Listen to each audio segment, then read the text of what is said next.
when they see nature as this like innocent thing to be protected, whether they know it or not, they're in this camp of like imagining we can stop predation without causing like widespread destruction.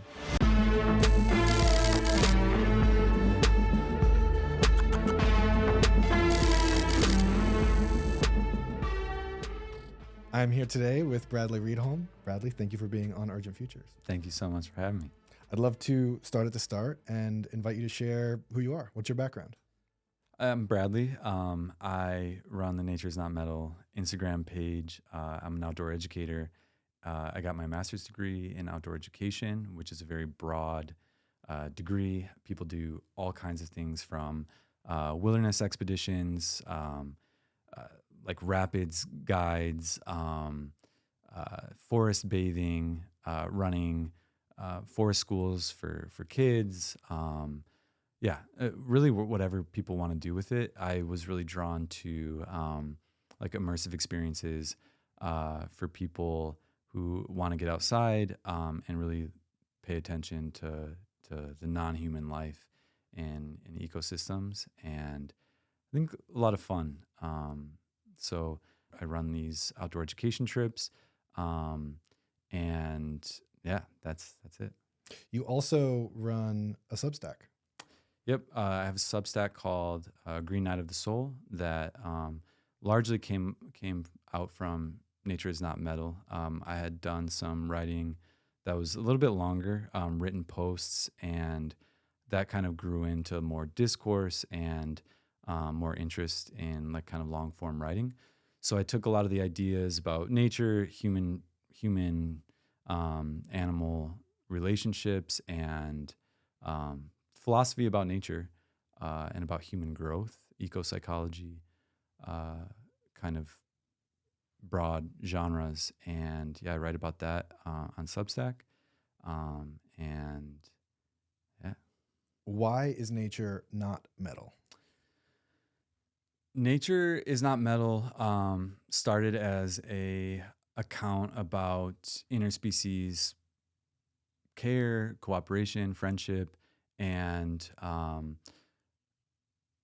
animal intelligence. And at the time, I couldn't come up with a good name, and so it's kind of a reference to Nature is Metal, which, for anybody who doesn't know, is a Reddit page, a slogan, an Instagram account that basically shares animal gore, animals getting eaten by other animals, animals stuck on barbed wire, all kinds of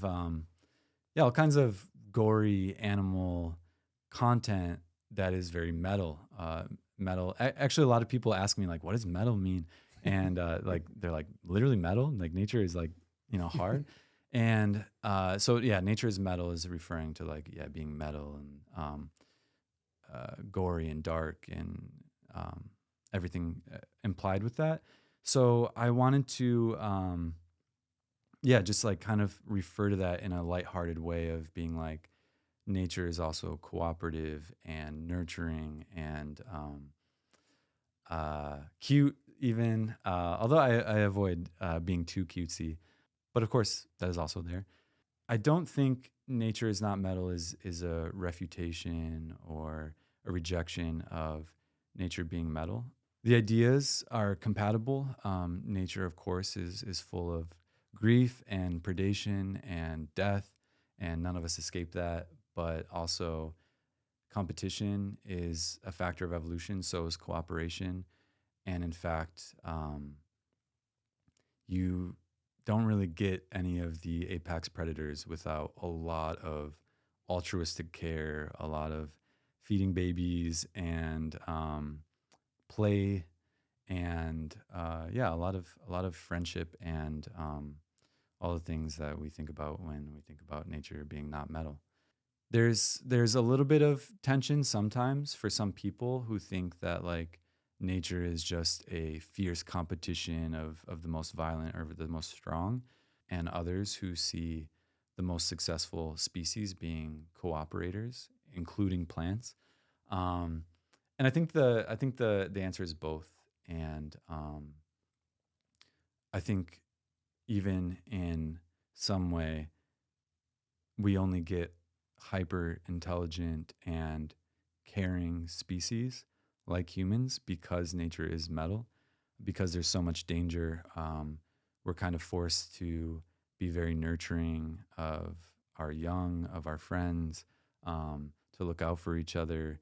And perhaps death and gore of nature's metal is really like a catalyst for more care, more cooperation, and ultimately the crazy magical world that we live in where species, humans or non-human, are looking out for each other and um, supporting each other even when it's not beneficial to them. Mm. Yeah, you're making me think about, you know, in capitalist discourse, what gets emphasized is humanity's competitive nature and that we outcompete. Like the reason that we've essentially escaped the food chain is because we outcompeted. But I've seen this countervailing point, which is actually no, what caused us to be a successful species is that we're this twitchy, paranoid social species that cooperates. We get into groups that are highly cooperative, even among primates. So I can see where there's this tension and this, but also compatibility between the gory metal parts of nature and the cozy cooperative parts of nature. I think in political discourse or economics, there's like you're saying, this belief that humans are selfish and greedy and competitive. Some of that is true, but much more true is that humans are incredibly cooperative and can hardly like go a day without some wholesome experience of helping a stranger or caring for a friend. And of course, like families are a complete refutation of the idea that humans are just like intrinsically selfish and competitive, because there's no human that would make it very far if there wasn't community or parents or friends looking after them. And uh, human babies are notoriously hard to raise and spend a long time being helpless compared to a lot of other animals. Like when people say that humans are inherently selfish or greedy or competitive, it's kind of like circular reasoning, because they are that way when they're forced to compete with others. Maybe the main way I think about nature is not metal is like the fact that human culture can be extremely dark and extremely competitive and ruthless, and there's so much telling us to be selfish. You still have people like helping each other and like surviving and flourishing despite like so much working against like that version of humanity. And I think like that's the way I like to see animals too. You have all of these little critters, whether they're birds or squirrels, who like, despite so much predation, despite like the possibility of gore and everything else, um, are surviving and are like cooperating and living these cute little lives. And I do think of like birds and little critters like hobbits who are forced to take the ring to Mordor. Just And every day. yeah, every day. It's like Sisyphus, but like going to Mordor. In the sense that like they're just like running the gauntlet of like dangers. I mean, imagine being a coyote in LA with highways and roads and humans and what other dangers there are. So I think nature is not metal is like it's all good despite being so bad. And maybe it's that much more good because it's that bad. Yeah. I read an article recently to this effect that basically, um, it was referencing because the Light Eaters, that book about flowers, has just come out. I haven't had a chance to read it, but I'm very excited to.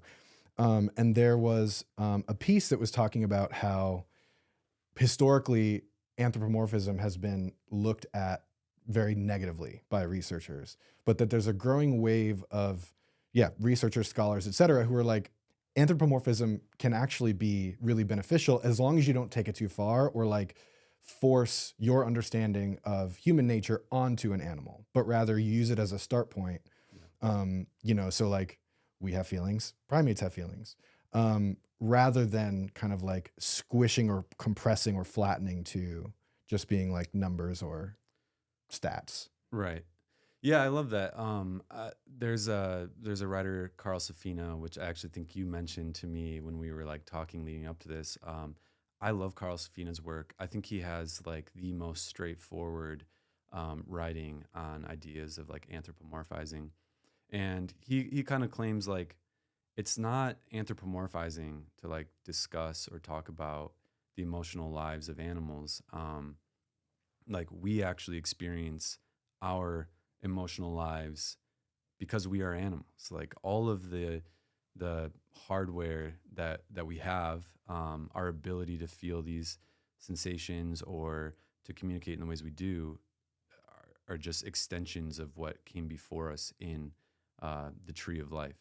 So yeah, it's really weird. Like sometimes the claims of or the accusations of anthropomorphizing are like really misguided. It's like, and this will I think lead into or will turn back to like dualism, Cartesian dualism. Because I think when people think of anthropomorphizing, they're guilty of dualistic thinking. Like they're seeing humans as like an entirely different category than animals. There's like this idea that, oh, like you think animals having these feelings and these experiences is anthropomorphizing. It's like it's not. We know that they do because they have very similar brains. Carl Safina has like a few chapters on like elephant, Mm. whale brains and having like the same components, having similar features, which I think is really convincing. Franz de Waal has he coined the term anthropodenialism.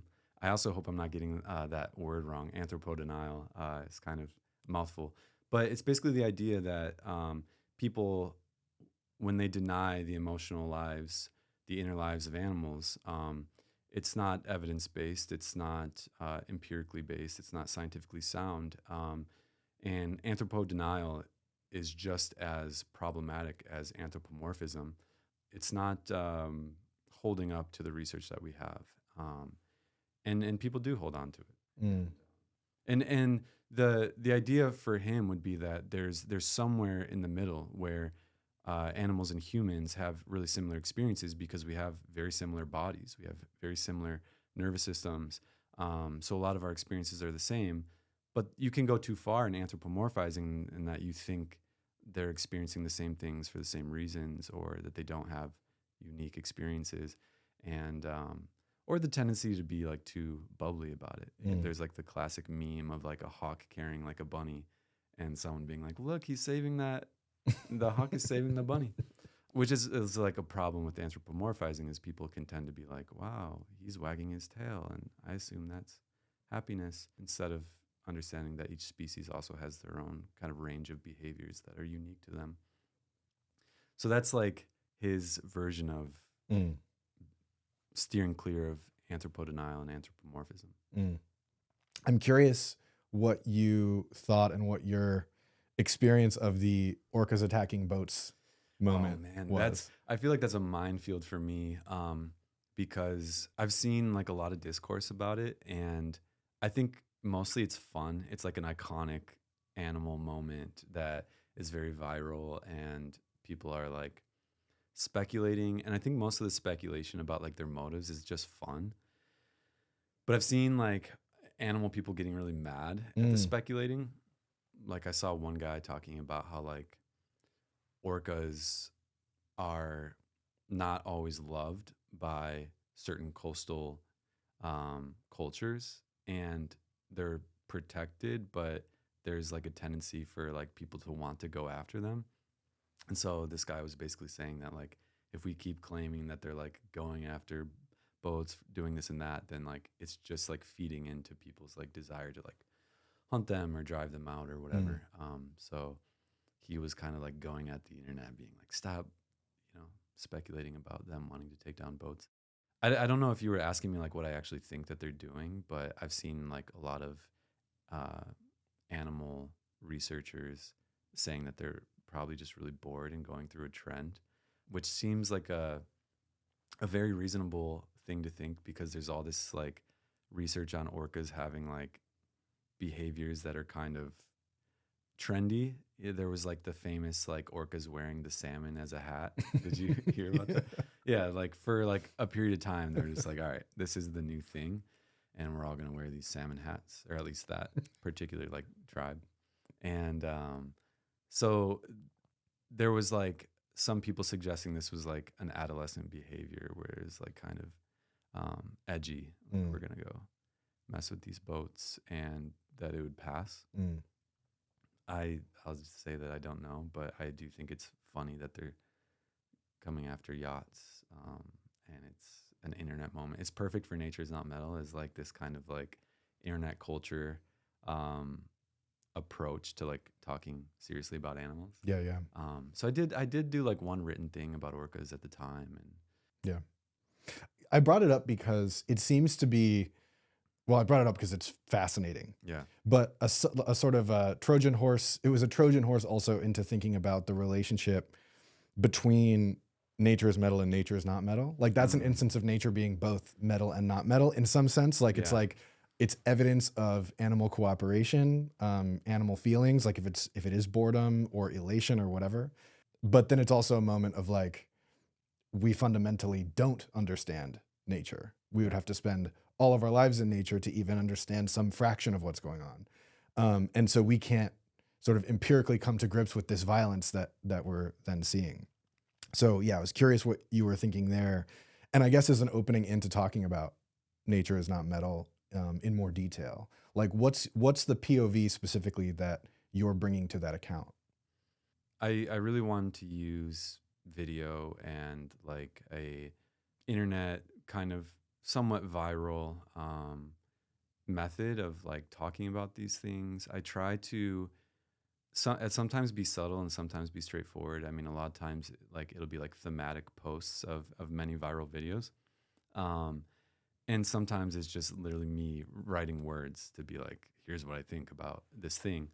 Um, but for the most part, I try to stick to um, videos that are recorded from iPhones. I try like to do a lot of like people's experiences of nature.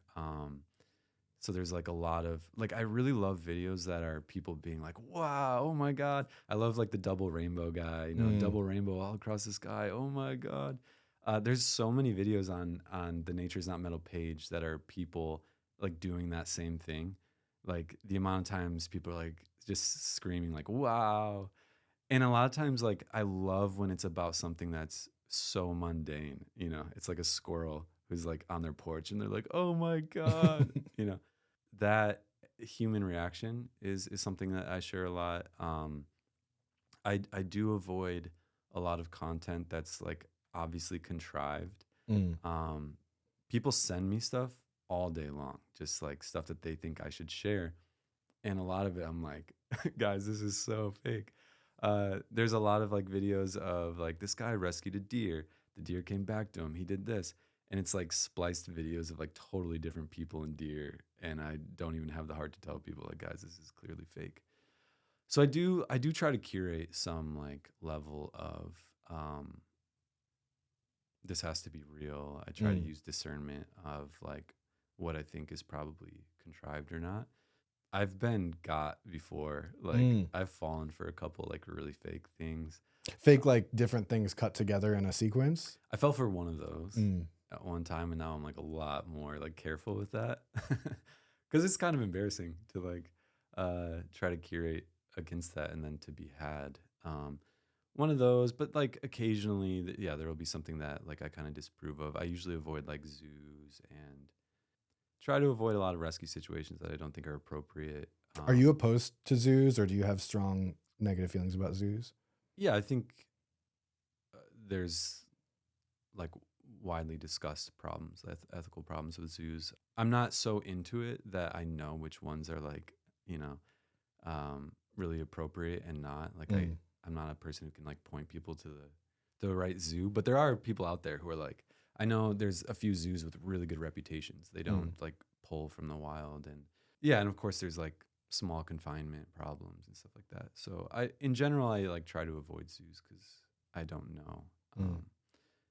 to be like, oh yeah, this one is good or this one's not. And I'm not gonna like research that amount of like video and try to get to the bottom of everything.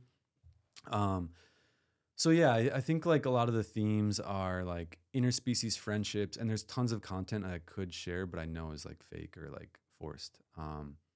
So I try to look for stuff that like is actually happening on its own, which in the wild is like pretty rare. It's pretty rare that you'll have like an adoption. Mm. Actually, like someone sent me something recently that was a cow and a jaguar like mother bond, and I had a really hard time. Because like that's amazing. And there's a lot of claims that it really did happen, but like, how do you know?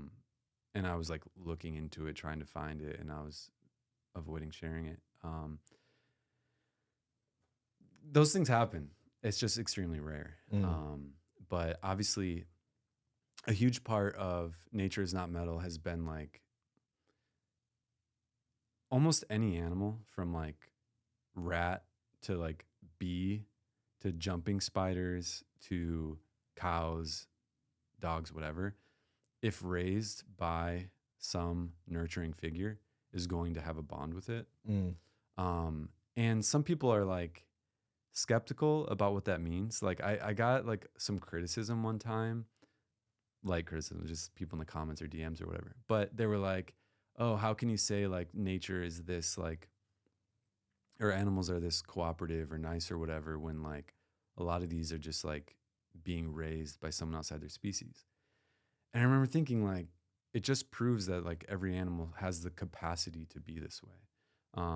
Typically are staying with their own species, but like even brutal animals like lions, jaguars, cheetahs, whatever, have these like intense bonds with other species, which kind of to me is like an interesting thing, that like every animal out there like has the capacity to have this like the experience of like intense emotional friendships with other species. So Mm. to me, it doesn't like disprove that nature is this way or that animals have this tendency. And I think a lot of times,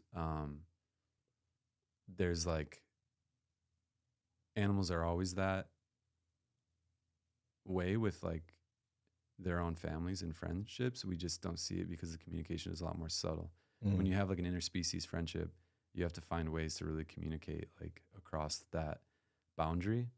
Um, but like how an animal behaves with you as a human to show affection, it's probably not going to be the same way it does with its own species. Mm. Speaking of which, you have an interspecies friendship. I mean, you probably have many interspecies friendships. I But like you, to but pretend that I just yeah, have them all coming to me. yeah, you're like walking through. Yeah. But you have one specific interspecies friendship with Thoro. I'd love if you could share a little bit about that friendship. Yeah, Thoro is a starling that I found while walking to work one day in a downtown sidewalk. The nest had fallen, and all of Thoro's siblings had died. There was actually two little bald, blind birds that were like squirming in the sunlight, and there was a lot of dead chicks, and I I think it was just such a sad scene that I just couldn't like pass it by. Despite knowing that like uh, most young birds aren't even going to make it to full adulthood, and a lot of them there's like a low success rate with a lot of bird species. Um, so I stopped and called some wildlife rehabbers. They confirmed that it was a starling. So a lot of rehab centers won't take starlings because they're an invasive species. And they were like, your options are leave them to die or raise them yourself, or also this one woman in the area who does raise starlings.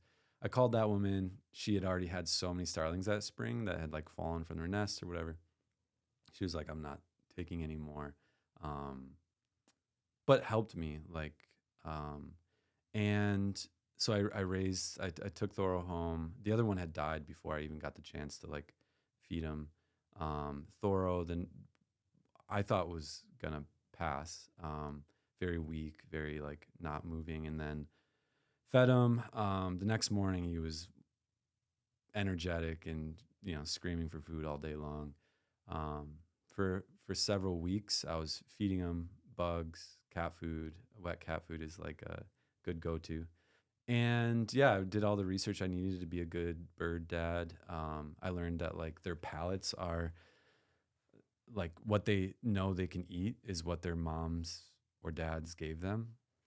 So I was like, oh, I have to give him a wide, Mm. range of bugs and stuff. Otherwise, he's going to be limited. So they don't come into the world with that, or they come with like a limited range of that knowledge. I bet you people would argue about this Mm. because I've seen people say both. They have a lot of like instinct, like intuitive knowledge, but there's a lot of stuff they have to learn. And I think sometimes it's like a struggle. There's a lot of things that he just did on his own, like flapping his wings, learning to fly was something that was like intuitive. But yeah, I did hear that what they know they can eat is largely dependent on what their parents gave them, Mm. fed them. So I was like, oh, it's so funny. I have like videos that Summer took of me like going out in the mornings and like catching him bugs, like overturning dirt so I could get him bugs because I didn't want to just give him all like cat food and like mealworms. Mm. Yeah, then he learned to fly. Took him hiking all the time. He would fly around, come back to me. We ended up leaving a window open for him that he could come and go from, and he would fly around the neighborhood and come back. And extremely affectionate bird, like very loving. He would always want to be on me. He would always be into what I was doing. If I was eating, he'd be like trying to jump in my bowl. He's like a cat, really. When I was showering, he loved when I did the dishes and when I showered because he loved running water. So he would be like sitting on the like curtain or the shower curtain or the towel rack, just like chirping away while I was showering. Or if I was doing the dishes, he'd be like on a dish, just like singing. I was like trying really hard to like keep him safe. He wanted to like sleep with me. He loved like sleeping on my chest. And I'm like, I'm gonna roll over or something. I can't do this. So I would like put him in his nest at night. I made like a little nest for him. In your room, or It had many iterations. It started on the porch where I was like, you can be on the porch. And then he didn't like that. So I like brought him into the kitchen. And then he didn't like that. And eventually he made his way into my room. and he communicated this with a lot of chirping. He was so loud. Like, I think people would be shocked at how loud this bird was. And very vocal, just nonstop. When he wanted something, he'd be loud. And Summer, who's my fiance, actually had to start sleeping with earplugs in. I mean, I have like a really funny video of Thoro just like screaming in my bedroom, and Summer is like sleeping with earplugs. But yeah, he was really good at like voicing displeasure, and when he could start flying, I would put him in his nest outside my room, and he would like race me to the door. Like I would try to get to my bedroom door before him because he was like wanting to come in with me. And it was kind of heartbreaking, you know? It was like, I think people deal with that with their cats and dogs. Like you have your dog like moping outside the door if you don't want him in the bedroom when you sleep. And you're like, oh my God, can I really leave him out there? So I was basically faced with that problem. So I didn't want to sleep in the bed with Thoro. I actually like am kind of worried that if I tell this story, like someone's gonna be really mad for like sleeping with this bird on me because it's like dangerous for the bird. Maybe PETA will come for me. But regardless, that's what happened. I ended up sleeping on the couch with him, and that way I knew I wouldn't roll over, and he would sleep like actually like in my neck, like nook, and it was the cutest thing. Like he had this like reaction if I would move too much, he'd like peck me. He'd be like, stop, and then just like fall right back asleep. Like sometimes he would like tickle me with his feathers, and I would like in my sleep I would like move him, and he would like peck my hand like to get me to stop. And then yeah, we ended up sleeping on the couch for like I don't know the last month that he was with me, and he would wake up in the morning, fly out the window, he'd come back later. He eventually got more wild. I mean, the story could last hours because it was such an adventure for him to like start socializing with other starlings.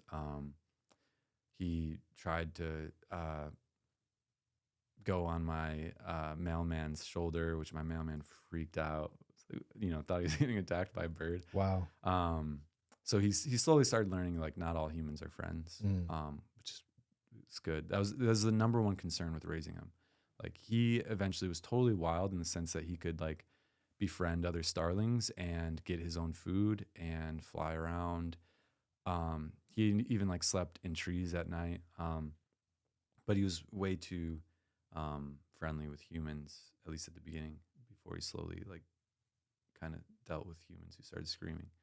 Then he slowly was like, okay, this is a little more risky. Eventually, he started staying out at night, which I was like a very worried parent at first. Like, oh my God, you know, my adolescent is out in the world.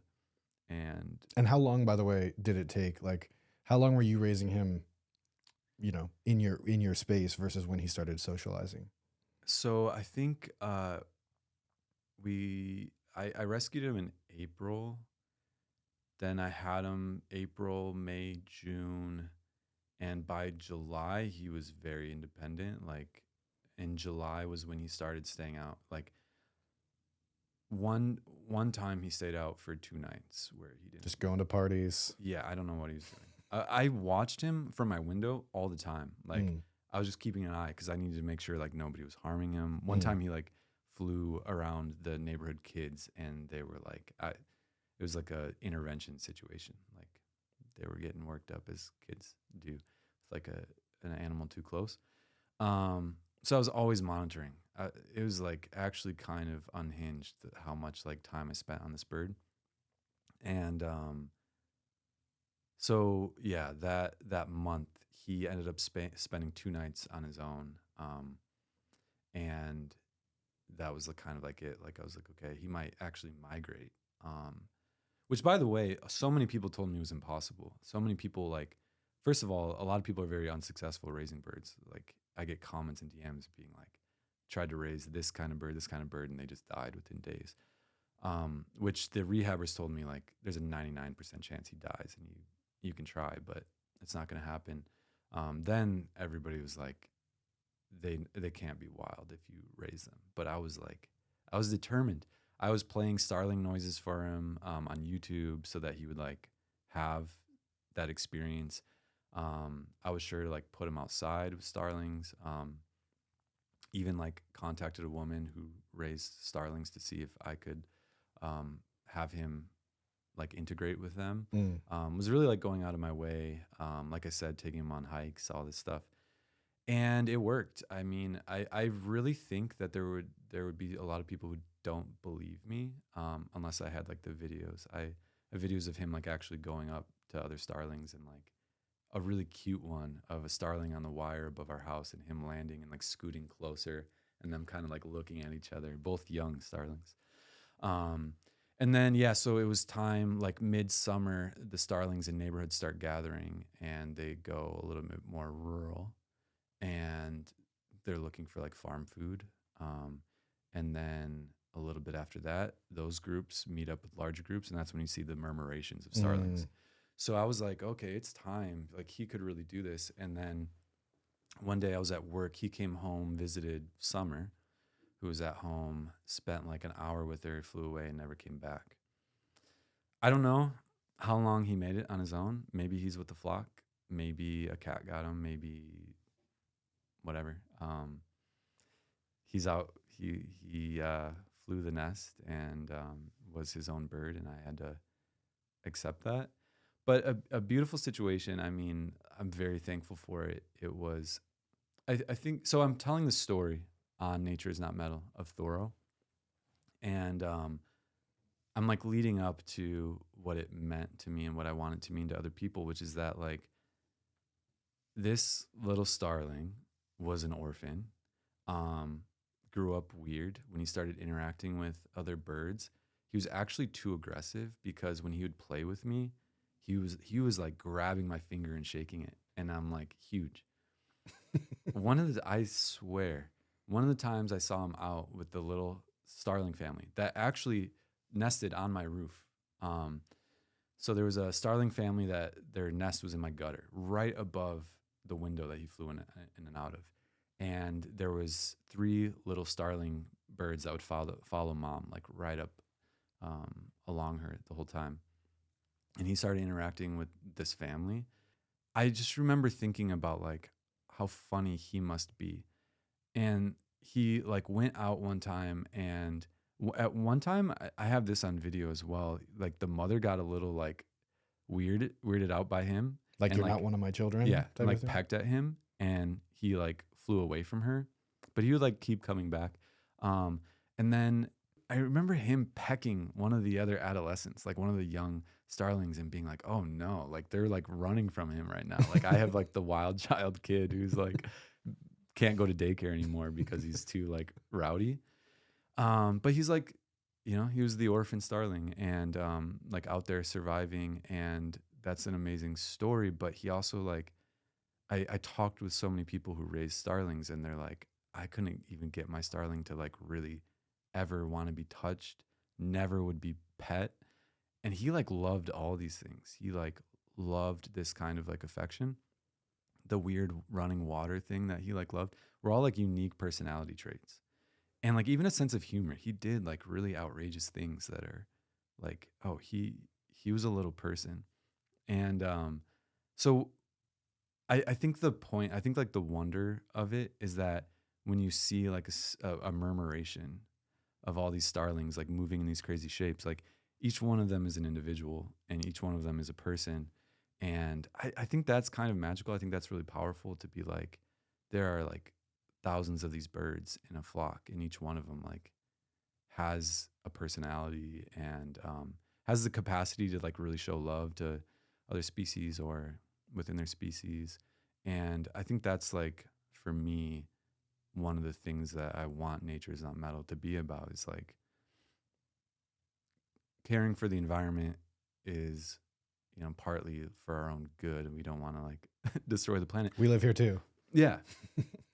It's kind of like, it's a good idea, but also like there are so many like of these persons or these individuals with their own like crazy lives, and chances are if you see a murmuration, there's probably an orphan bird who survived and is weird and quirky, and um, yeah, they all have like these stories. And I think I think it's just a great example of like, I think if I said that without people like knowing Thoreau, it'd probably sound like this crazy bird guy. Um, but with like kind of showing the story, I think like you can see that it's true. Like, you know, all these individuals have story and have like, I don't know, maybe a soul. I don't know what I would call it, but a personality. Yeah, yeah.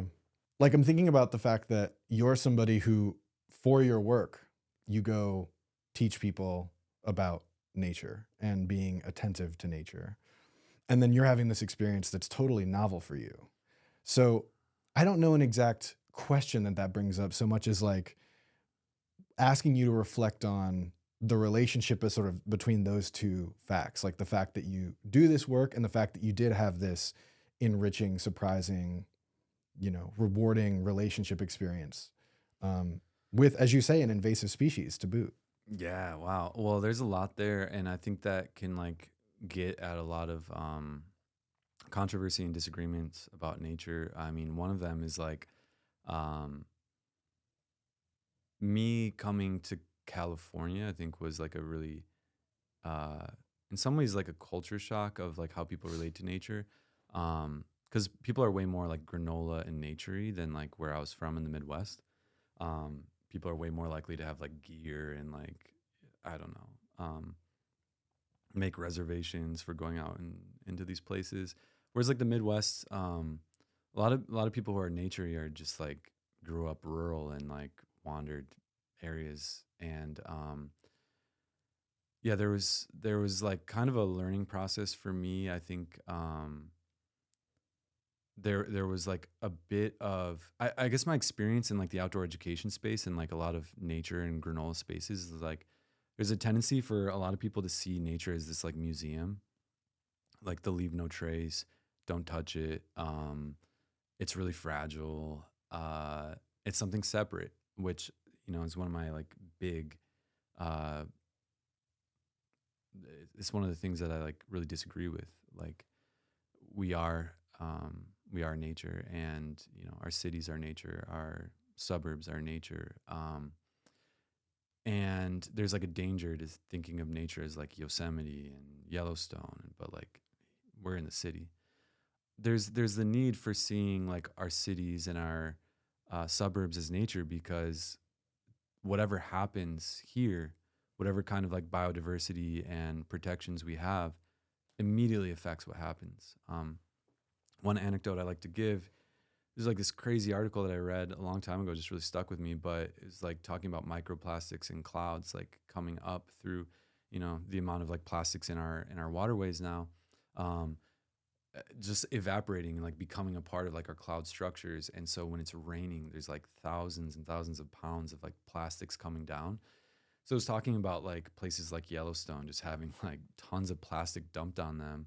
Um, and the point is like whatever we do in LA is directly impacting what happens in Yosemite or Yellowstone or these like really like museum like places in nature. And the rivers are all connected, and like now like glaciers like having freeze in the winter are like getting frozen microplastics into them. Like, Mm. there's even glaciers now where they're like finding microplastics. Um, so there's no like, for me, there's no good reason to believe in like humans, nature, cities, wild as separate. And I think we become a lot better at caring when we see ourselves as like always impacting, always like having this like reciprocity. Um, so yeah, with like the bird, for example, it becomes this weird thing because I think interacting with wildlife a lot of times can be really bad. I mean, we can really negatively impact animals by feeding them. I think of coyotes in California. I Mm. think coyotes are a part of our LA ecosystem, and they should be. And we should try to help them flourish here. I think they're actually extremely safe to be around. Coyotes typically don't attack humans unless they're rabid. And anyway, I would love that coexistence, but people feeding them actually makes it harder, because usually if a coyote has like bitten or gotten too close, it's because people have been feeding it, and then it's like going up to you and you don't feed it, so it's like, "Arr." I think that happens all the time. Actually, I actually just posted a video where a fox did that exact thing in the UK. It wasn't like aggressive, but it was like goes up to this man and then just like nibbles his calf. Um, and yeah, so it's dangerous, and I hold that as true. And I think there's a place for leave no trace in our parks. It's really important because there's so many people going. At the same time, things become like a lot more nuanced and complicated, and I wonder if there's like better ways to like think of that Mm. and to leave no trace in our parks, but to like complicate our relationship with nature in our cities, and it's probably a case by case basis, um, and then is yeah the invasive question. I have a really hard time like raising Thoro, who's a starling. It's invasive, and like deeply caring for him. And I don't really care what people would say about like me raising him. I love this individual, so that's that. You know, the bond, Boom. yeah, the bond that I have with him, like he's like my kid. So, um, but at the same time, like I think invasives are really damaging. Can be, And can you and can you quickly just define what an invasive species is for those who might not know? oh man, that's like a good test of my like my knowledge. I feel like there could also be like disagreements. Um, yeah, can I define an invasive species? An invasive species is a species that is not native to an ecosystem, and by being there can um, outcompete other species, and the issue with invasives are, I think the biggest one is reducing biodiversity. I think that's ultimately like the fear with natives is they cause problems like erosion, like a lack of food. Like in the Midwest, there's a honeysuckle problem. Invasive honeysuckle was taking over the understory of forests, and then there wasn't like the forest floor flowers that should be there, and so the pollinators of the area didn't have access to that. The honeysuckle would replace native berries, and the honeysuckle was less nutritious than the berries that birds would be eating. So all kinds of problems. First of all, there's a lot of like controversy with invasives, and which ones are like really destructive, and what needs to be done about it. I don't think I'm against removing native species. Even there's like starling control. People are using falcons and kestrels and stuff to like reduce their numbers, and I think I'm okay with it. It's sad, but I think there's invasive species that are like a much bigger threat. There's spotted lanternfly and other species that are like coming in and really like scary to what they could Like do. the murder hornets. Yeah. Starlings have like reduced in numbers in North America like pretty tremendously, Mm. and there's speculation about, is that just because all birds are like reducing in numbers, or is that because there's been like kind of a naturalization? I've seen like reports when I was like really like getting to the bottom of like ethics of raising Thor. I was like reading a lot about like invasives and starlings in particular. But yeah, the one species they really compete with is woodpeckers. They share nesting cavities, and so sometimes they'll fight it out. But it begs the question of like, when does an invasive become naturalized? What is like the boundaries between when does like a species go from feral to a wild species? You know, if there's feral cats, at what point like of them surviving for generations are they a Mm. wild species? At what point does a invasive species become naturalized? And something that we briefly talked about is it's like the American bison. I read a book that was talking about the American bison actually like came over with humans when humans like populated North America and Like over the land bridge. over the land bridge and Wow. replaced a species that was more native. I mean, at that time it was the native species, and then an American bison species like coming over with humans. And now that's what we think of as the American bison that we need to like protect. And so it's really like a question of time. And I think with the threats of climate change, constant like invasive species threats, we have to be like extremely careful, like introducing species and letting them proliferate. But I do like to like blur the boundaries of like, you know, is there such thing as like a pristine Mm. ecosystem? One thing that kind of does rub me the wrong way in the conversation is people will talk about like returning an ecosystem to like its peak, or it's like, forget the word. Some people use like a specific word to like refer to like an ecosystem's like peak Mm. intended place. I think that also becomes really dangerous because like at what point in history are you referring to?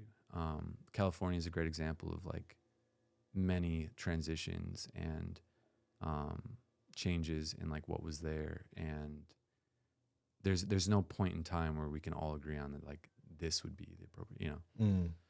So this conversation brings up questions around climate change and what relationship or relationships we establish that ultimately serve us. And like as a species in general right now, we can't even do a very good job of that. But thinking about like folks in agroecology or permaculture who are advocating for, yeah, working with native species, even in ways that sort of like are getting into like the very lightweight genetic modification of, you know, ruggedizing certain species to be able to, live in a changing climate in the same place. Um, and then you have this question kind of adjacent to that of like, we call it an invasive species. But as you're saying, historically, all the different flora and fauna are all just sort of competing in various ways. And there's, various excesses of certain resources and various, things that eat those resources. And that's kind of the way nature moves. So it's like, on the one hand, we have the question around what type of relationship with nature do we need to establish? And I'm carrying your definition. This room is nature, cities are nature. What type of relationship with our broader environments do we need to have, and what interventions are acceptable to maintain our lives here? And then what relationship ought we have with nature, where it's like we let it do its thing because that's what it always does. Yeah, I like this question. I think this is where a lot of philosophy is going to go in the coming years because of like what we've done to the planet. E- Everywhere there's been like a massive decline in biodiversity, and obviously we have climate issues, um, and ocean acidification. All these things, like all these problems, are kind of like returning people to philosophy of nature. And I think it's going to become like a very popular academic like discourse in various fields. And I think we're already seeing it. There's a big debate over like, is there any such thing as wilderness? There's kind of like this school of thought that's like, there's never been wilderness. There's never been an area that's like not created or influenced by species like humans who are like habitat making species. Whether it's like beavers or humans or whatever. I mean, even, bees are coming in and like creating habitats. Like all of these things are influencing, but humans in particular, like are very good at selecting for what they want in a habitat and an ecosystem.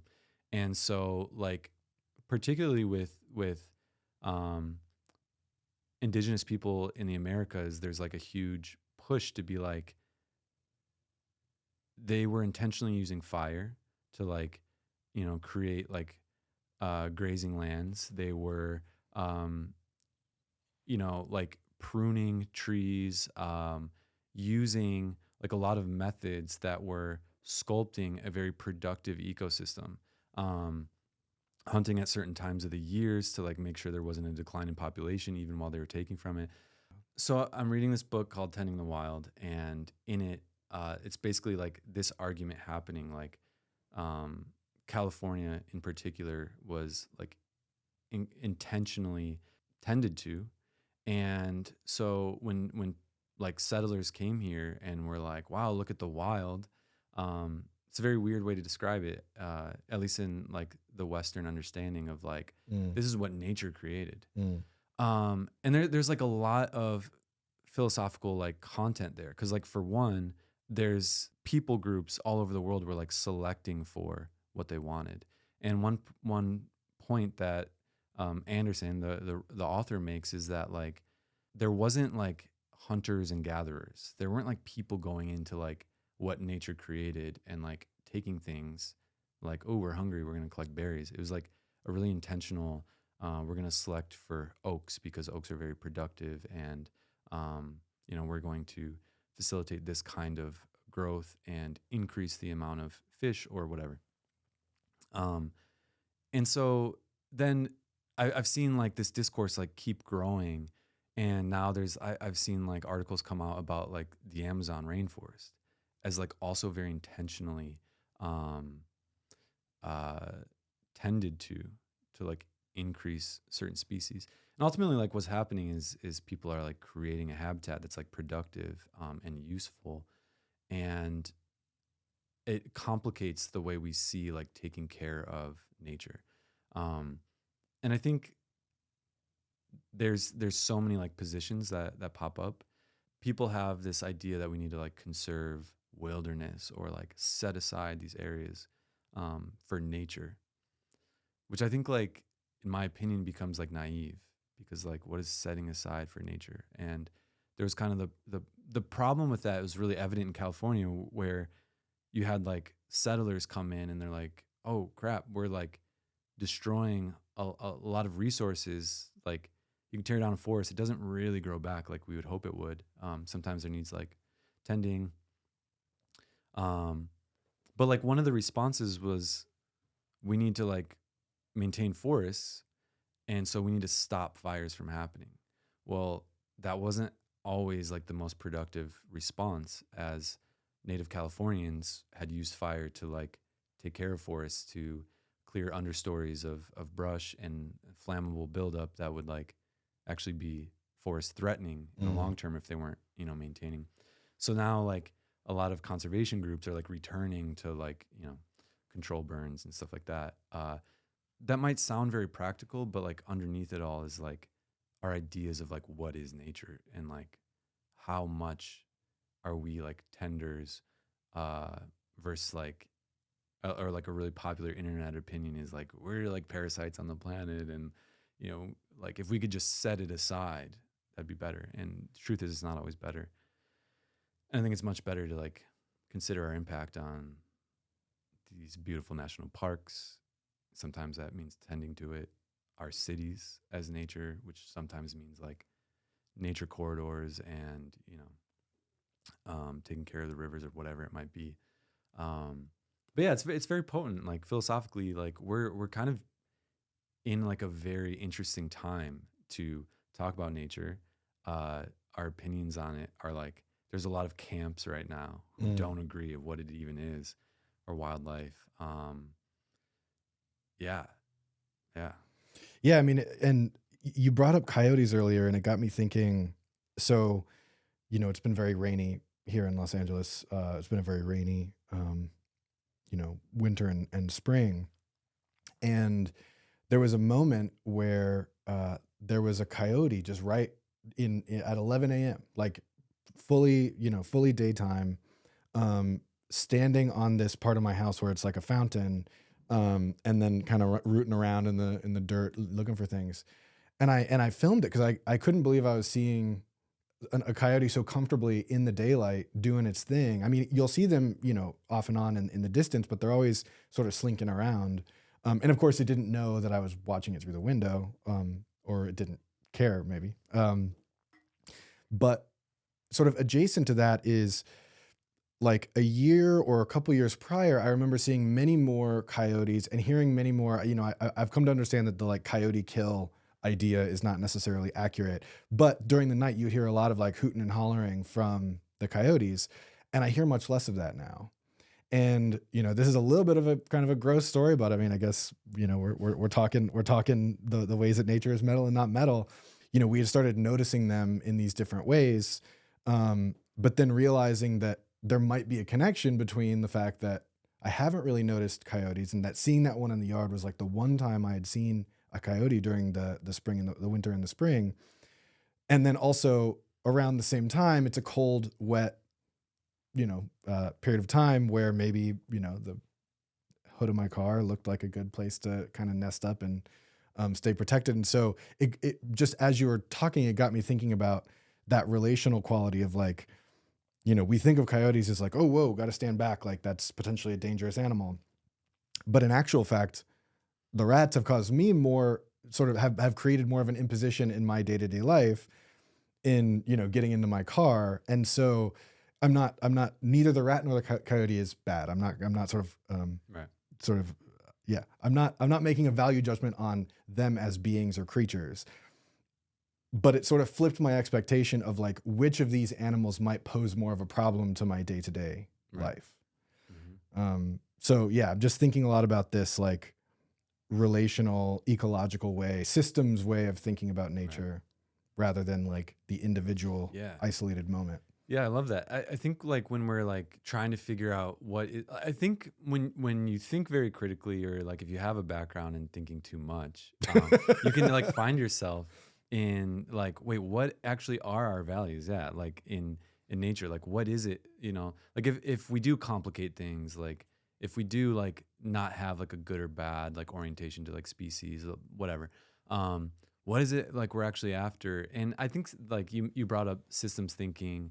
I think like systems theory has some great responses, and like one of them is that like diversity in nature ends up being like this really kind of like basically diversity creating like a flow of nutrients. And like, you know, if a lot of the problems with like destruction of ecosystems ends up being like the removal of like predator species, and then you get like so many rats that now, you know, there's rat poop everywhere or whatever. And like bringing coyotes back is kind of like cycling what's happening, which ends up being like good for everybody. I Yeah, I'll try not to get into the weeds on that, but also is like it's a very like aesthetic value too. Like there's something so um like rewarding and fulfilling about like really biodiverse ecosystems. And there's something so different about going to like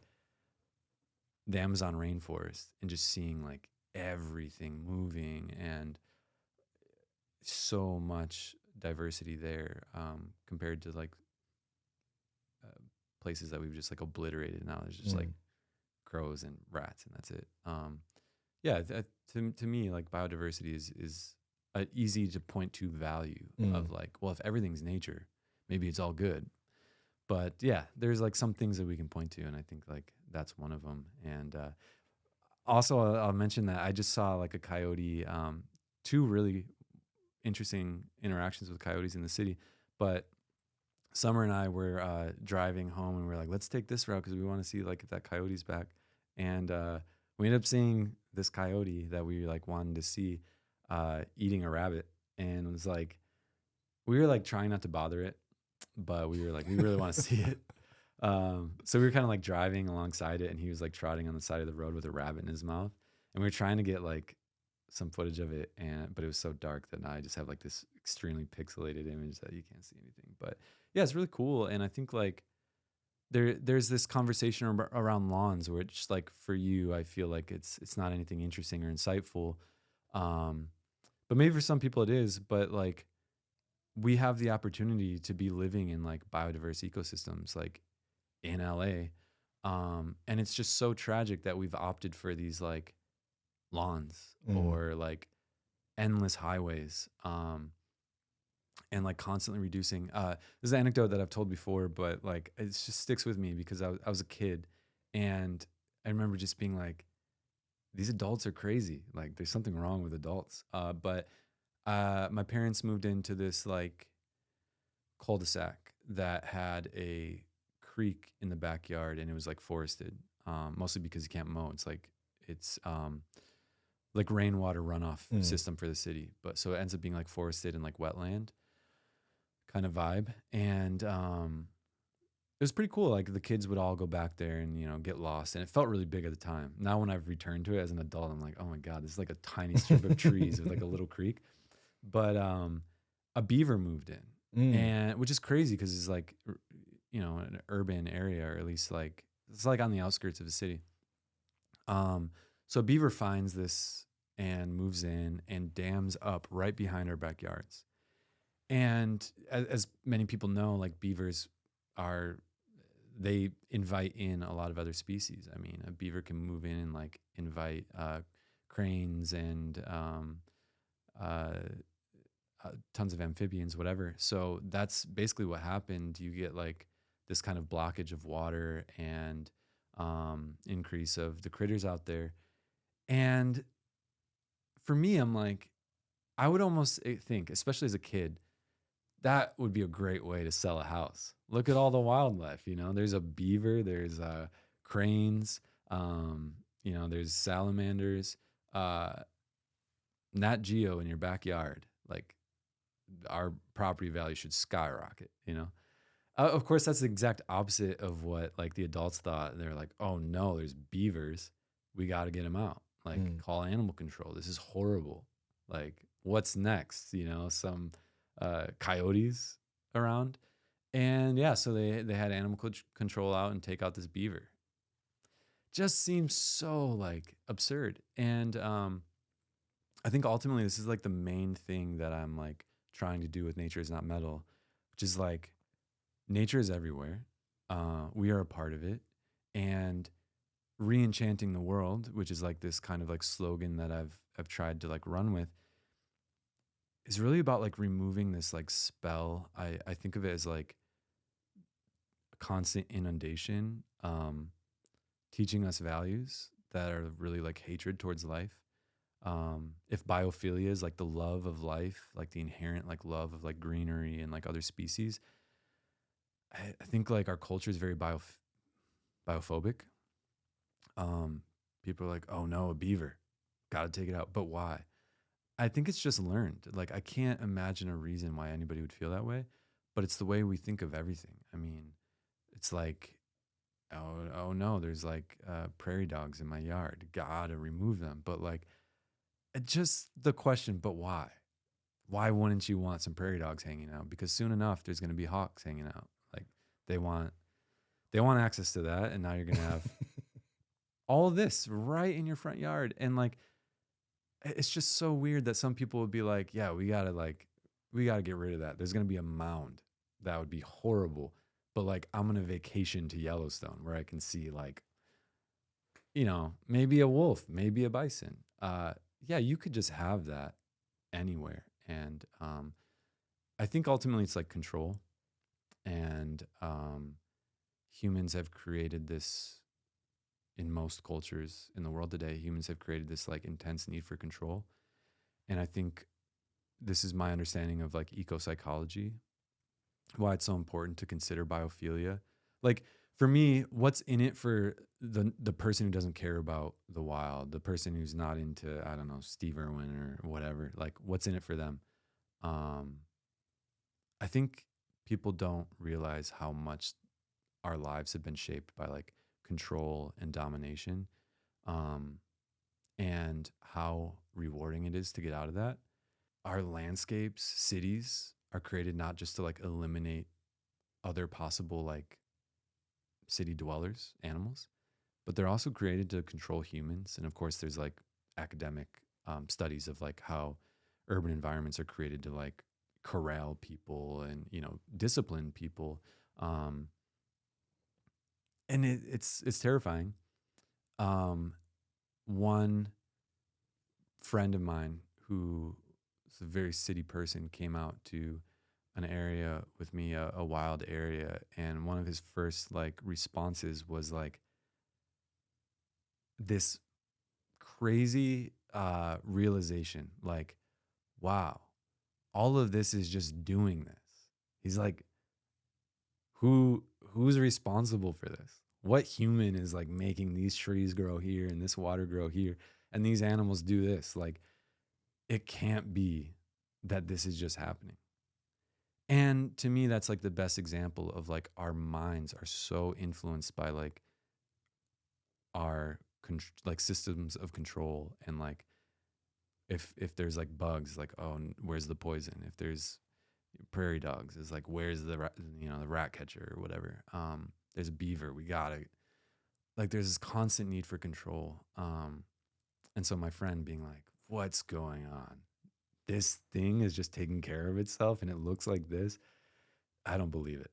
And I think part of him, of course, is like joking, but a part of him like that, he was joking about a real reaction he was having, which is like, there's all these forces that are not human that are making this what it is. Um, and what if that's a good thing? Yeah. And I think that's really a part of like everything that I want to communicate. Mm. I want to focus on the relationship between your thoughts around nature and the philosophy of nature and your relationship to social media and technology.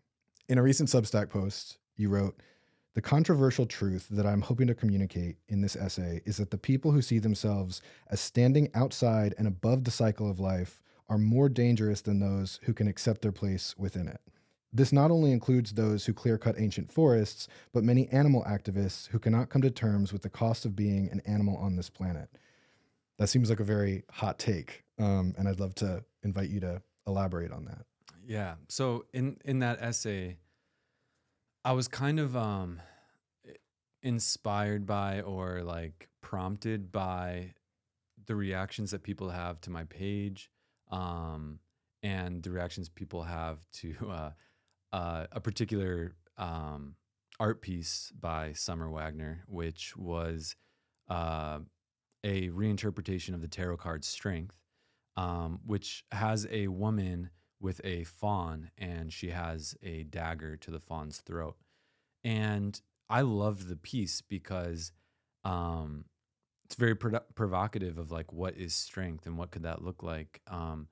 My own interpretation, which I genuinely, despite knowing Summer very well, don't know like what the story was that she wanted to be prompted, but I looked at like acts of mercy that require violence as strength.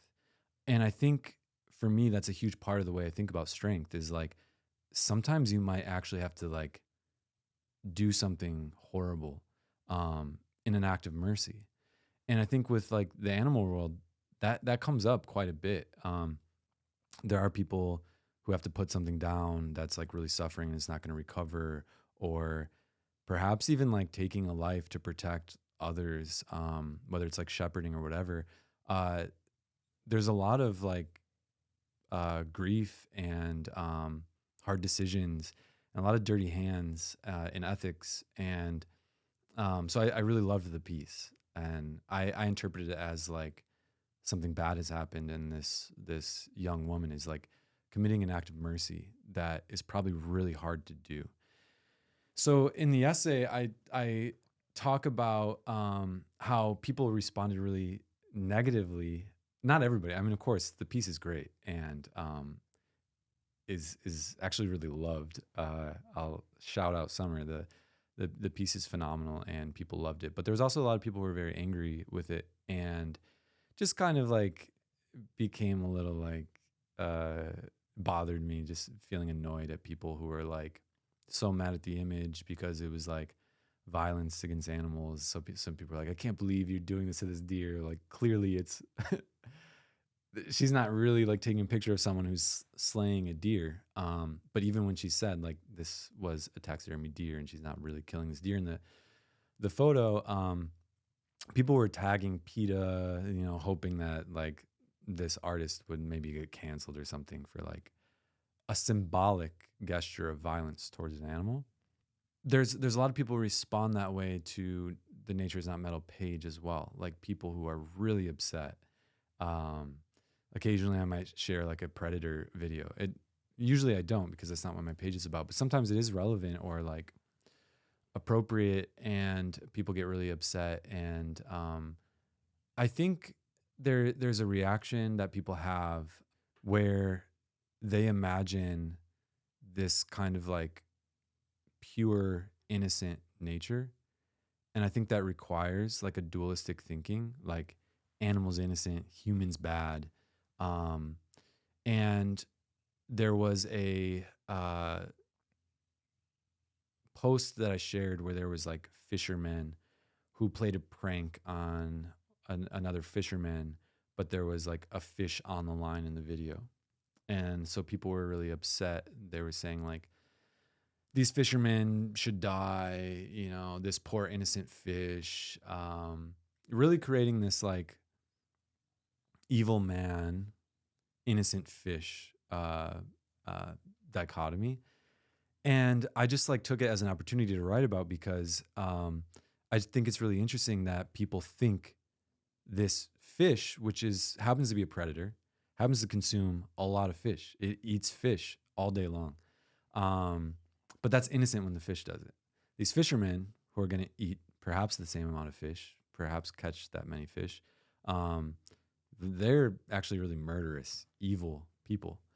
I think that's so interesting because like humans are animals, and I don't think that predator, as it was catching fish, was any more or less innocent than the human. I mean, I don't think it really cared about the fish's feelings that it was eating. It was just going to eat them.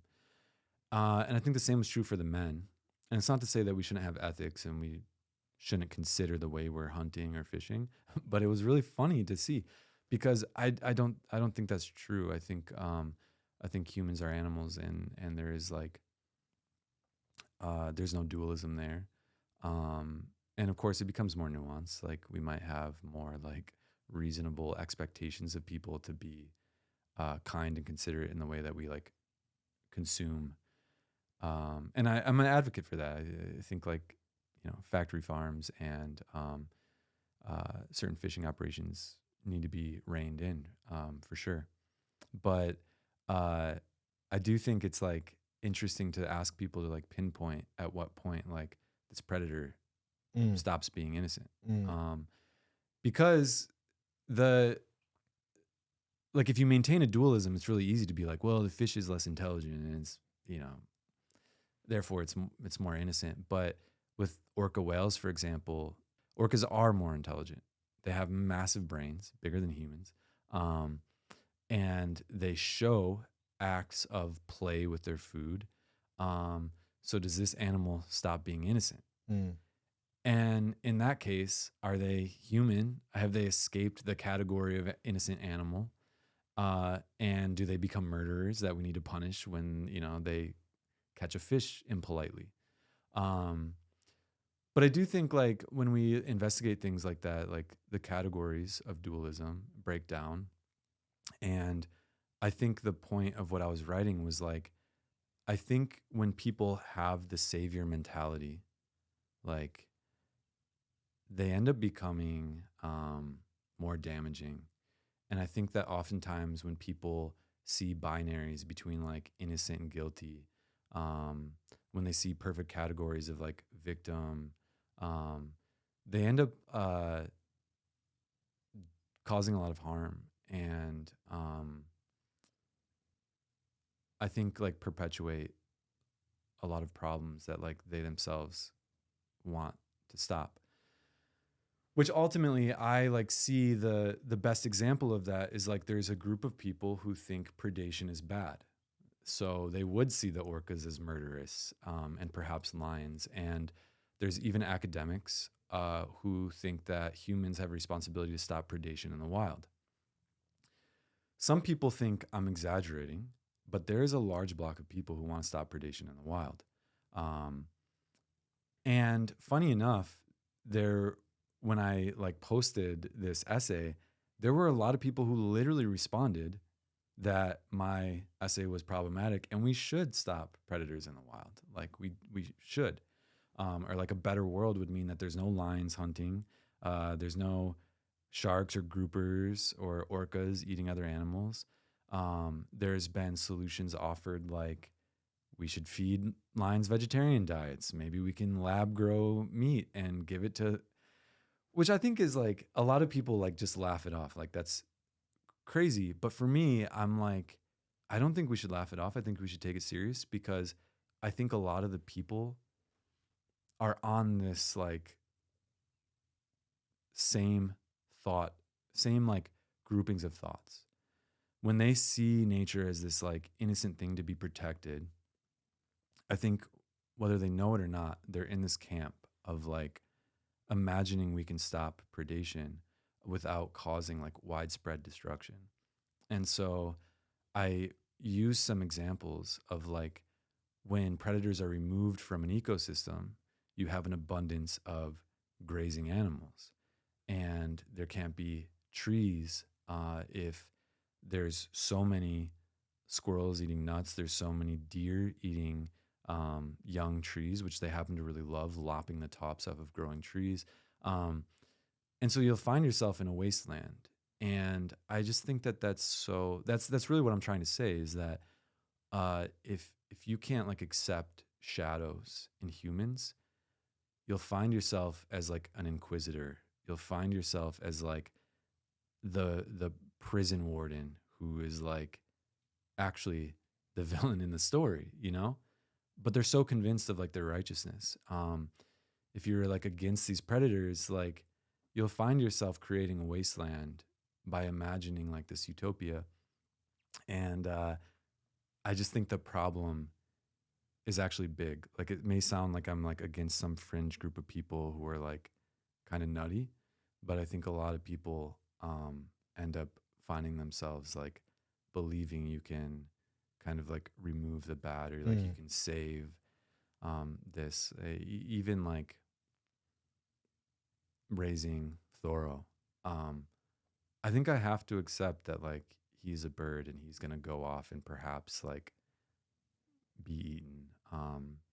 And this is like a necessary part of like the circle of life. Mm. Um, which maybe sounds silly, like to refer to the circle of life as this very like Lion King idea, but um, I'm seeing a thread in this conversation with the ways you're also advocating for seeing cities or urban or suburban spaces as nature. It's like you seem to your position seems to be that this reenchantment both applies to um, being reenchanted in all the kind of wondrous, exciting, beautiful, like taking pleasure and joy that we get to experience, you know, more natural spaces, the kind of nature that people say when they say nature.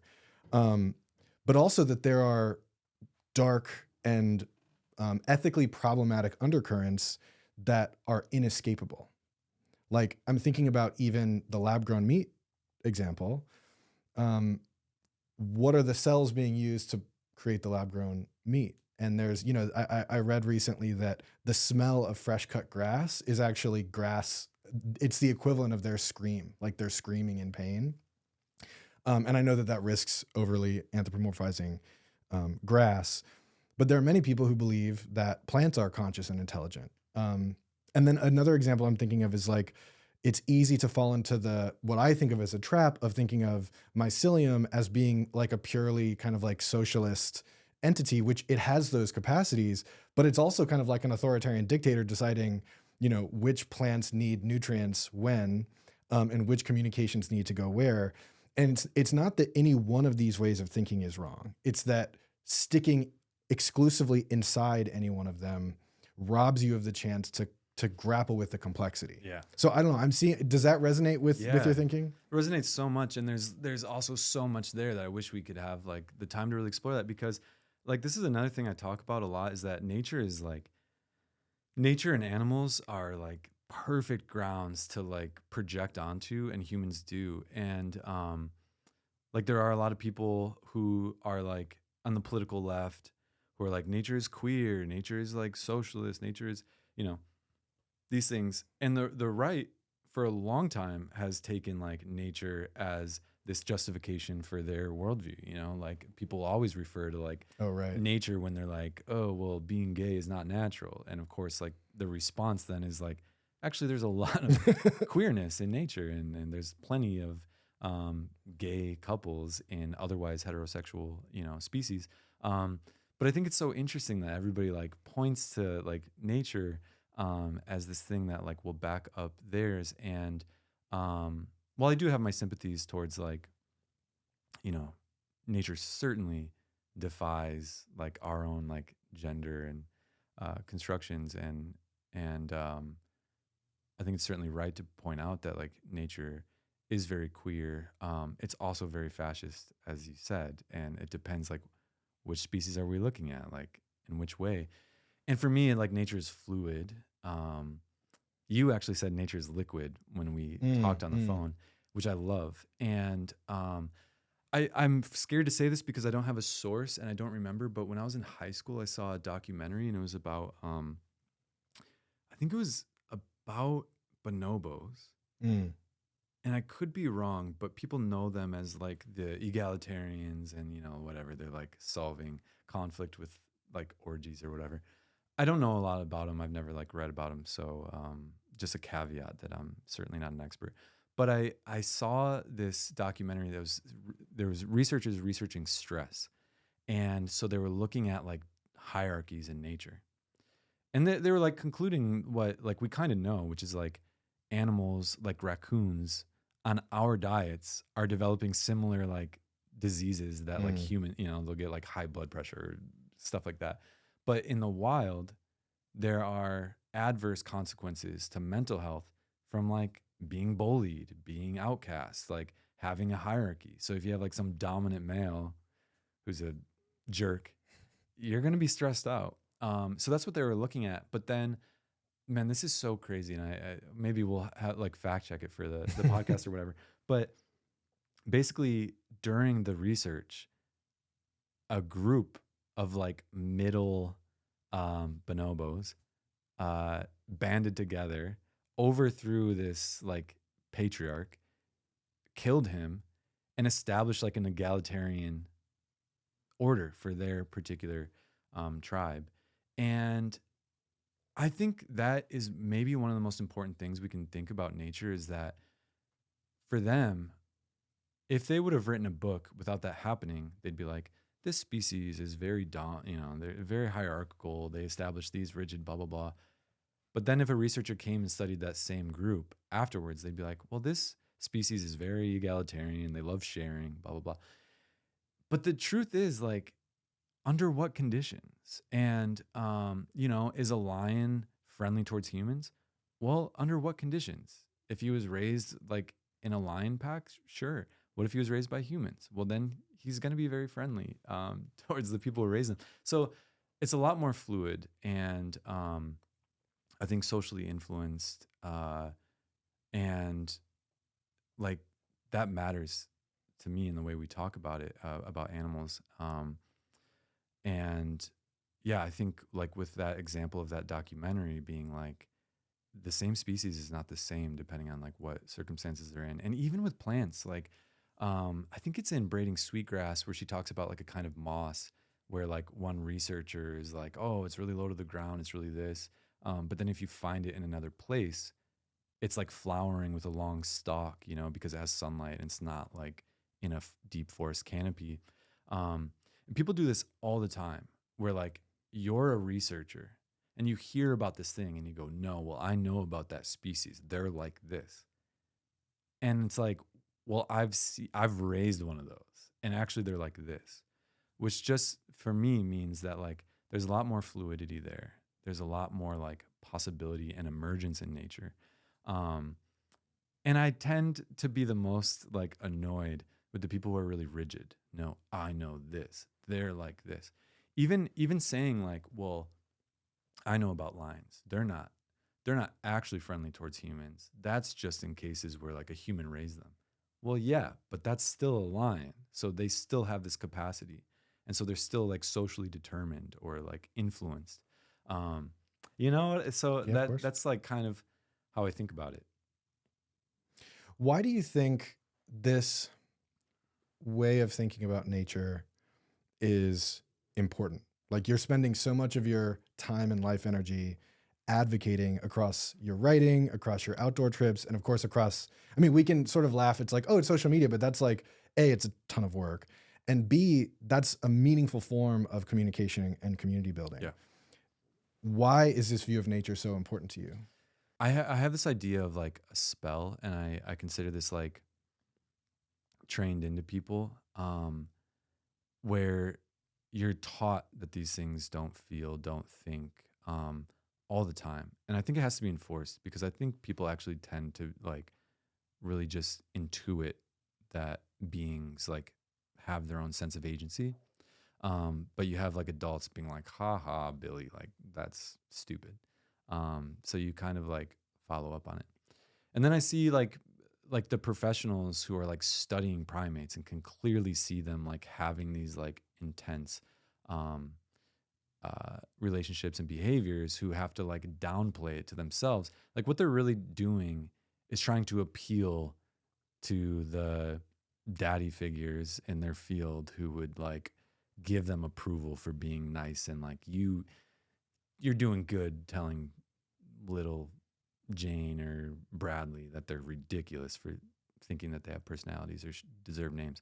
And you have like all these people like cooperating with that because like that's how they prove to the field that they're smart. Like, oh, you're not one of those idiots who think that like. But anyway, I think that like there's this like track record or like paper trail of like the Western world really trying to like instill that feeling and being like, this isn't a forest with agency or whatever. This is just natural resources. And at my most like controversial, maybe I think that's like a huge point of academia. Like a lot of times it's to like justify commerce and imperialism. Not always, and there's always like resistance in academia. Actually, I think every like decade of academia has had like a number of people who have pushed against like the dominant experts in their field. But yeah, I think there's like this intentional effort to like dumb the world down and to like make it less magical and convince people. I'm scared of being too passionate about it because I know that like subcultures fail and subcultures lose sight of how most people are like relating. And I don't want to be a guy who's like, the world is full of magic and like, wow, like let's just fall in love with nature. Um, because I know that that's like my particular thing. But I do think the world just means a lot more when you kind of recognize that like every starling, every coyote has this story, has this like capacity to communicate. When like you really understand that like the forest does sense you. Um, I think just as the world changes, and it did for me. Like my world became bigger, more like meaningful when I really started seeing things that way. And I think the tragedy of it is that it's true. I think like I resent that it like if I'm saying these things, it's because I'm like really into nature. But I think that all of our research points to that way, and it just takes a long time for the researchers who are pointing to that to become accepted. Like at one point, our struggle was like, even can we name these primates? And now it's like so much beyond that. Like now we know that like bees can experience boredom, pain. They can like socially learn by like observing others and being like, oh, that person did that. It's working for them. I can do that. Like this kind of intense research that's happening um, is like showing the complexity of like the inner lives. But I think that if we take all of this research and like turn it into a worldview, it's that like the world is full of intelligent life and like the bee that lands on your shoulder has a personality and has like a status to the other bees. Like that's my cousin, Mm. you know? And that's not an exaggeration. I think that this is actually what we're learning. Every, also like every animal researcher right now is convinced that they're like, there's some who are very philosophical and are like, wow, everything we're learning is pointing to like the idea that there's just like so much animacy, agency in this world. But you get like I sometimes I'll read like an article from someone who's really in this like kind of dominant like view of like, let's not get carried away. We know they're smart, but and they'll do this thing like bees, for example. They'll be like, man, bees are so much smarter than every other instinct. Did you know bees do this? But then you'll have someone who's studying like some other species and they'll be like, my species, holy crap, they're really smart, smarter than all these other ones. And I think that's really funny because like what's happening is that we're finding that if we find a test that can measure how these things behave, they are really impressive. But we still think it's like all these isolated incidents, you know? Mm. But it's just because we haven't really found ways to study like the expertise of each species or the way they relate. Um, so now, for example, like we're finding like chickadees have syntax and crows can count numbers and actually have a way to convey that to other uh, crows. And really what's happening is we're getting smarter at like studying the other species. There was like recently a amazing uh, uh, experiment on chickens with the mirror test. Like all these animals don't pass the mirror test, and so like our conclusion is like, oh, they're not able to have this self awareness. But if you do it in a way that's like relevant to their lives, turns out they do.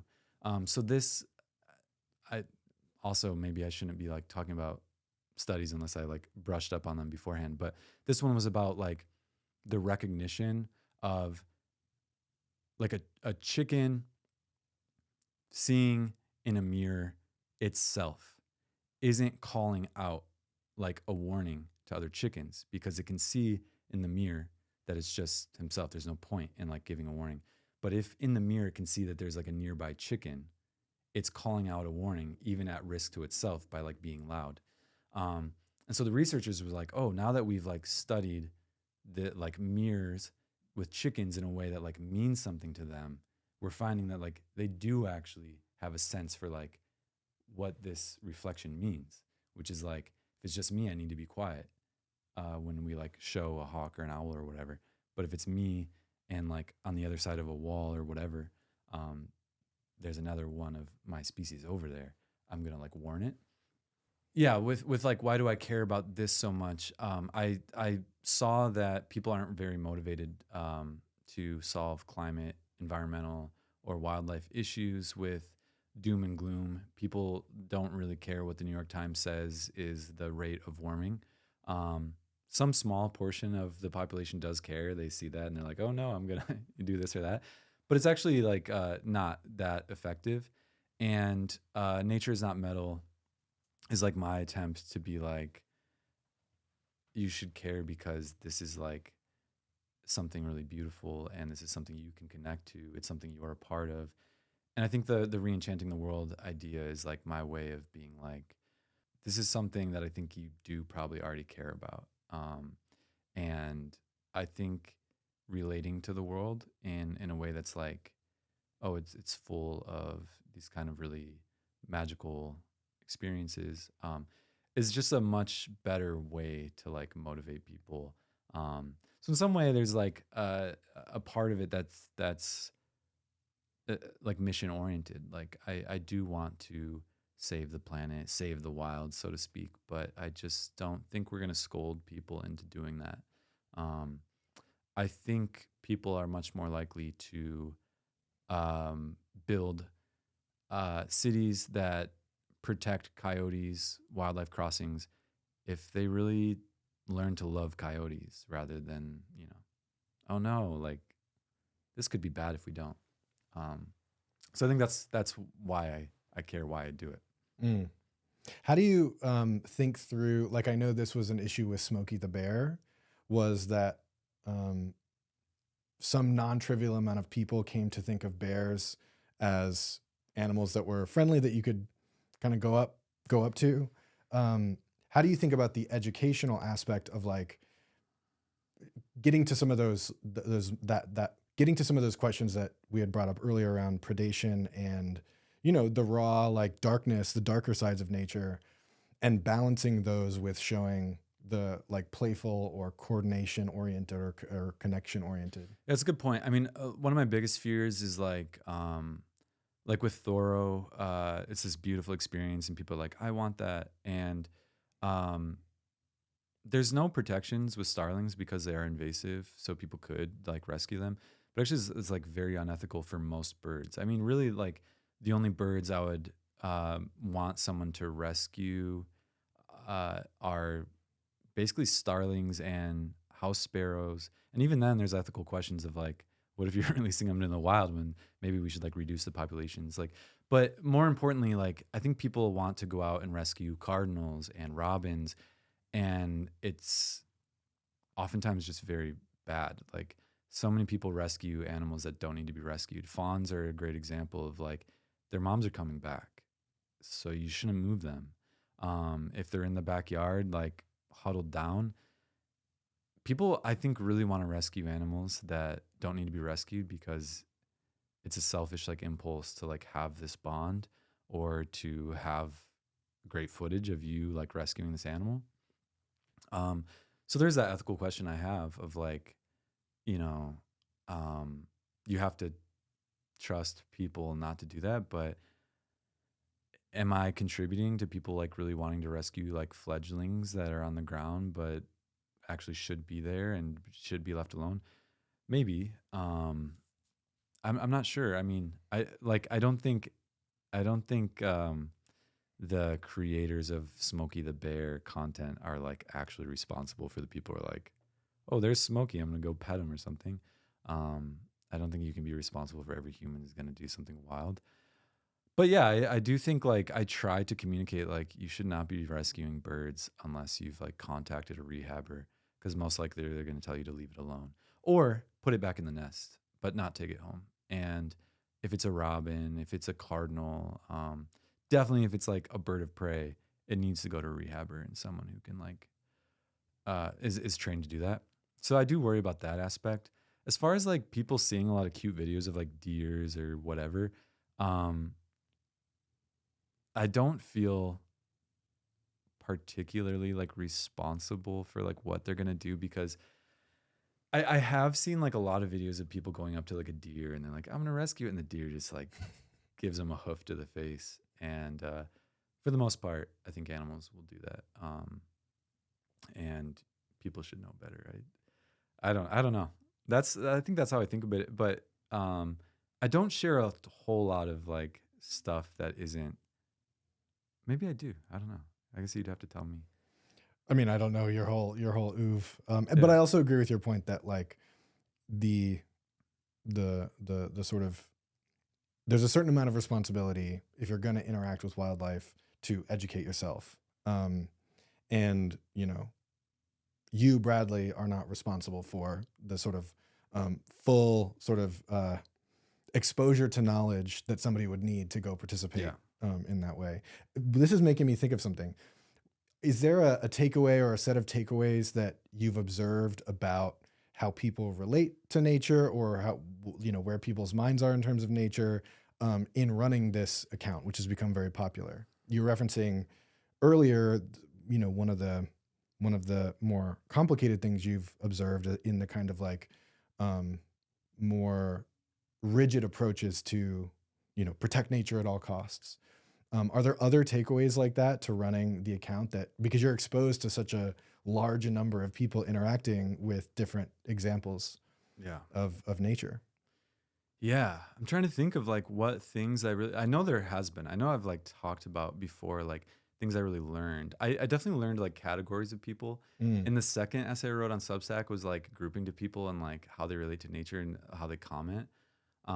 There's definitely like categories of how people relate to nature that are like really fun to think about. And I've noticed like, well, this can be like a great segue into like technology, using like memes, using Instagram to do like nature education, which is that typically they're like one of the categories of people who really like relate to my page are like really educated and have like read all the stuff that I've read.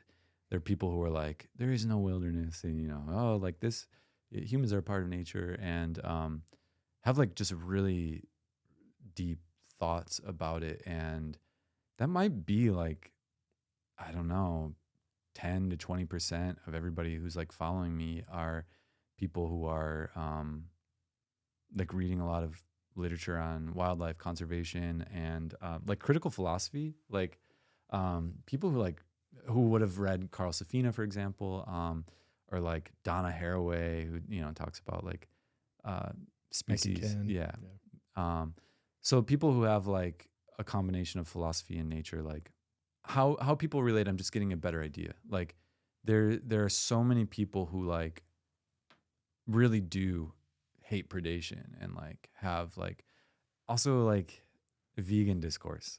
Like people love to turn everything into vegan discourse. And I've almost never said anything about veganism. And I'll get DMs from people all the time like, "Are you a vegan though?" And I'm like, I don't even know. And why are they asking? I think they think that if you care about animals, you must be a vegan. Um, so there's this assumption, which I like kind of resent. I don't take it that seriously. Like it's not that important, but I do like, I'm like, do you think caring about animals can be reduced to veganism? Because that's really sad. Um, and there's just so much more to conversations about wildlife and animals.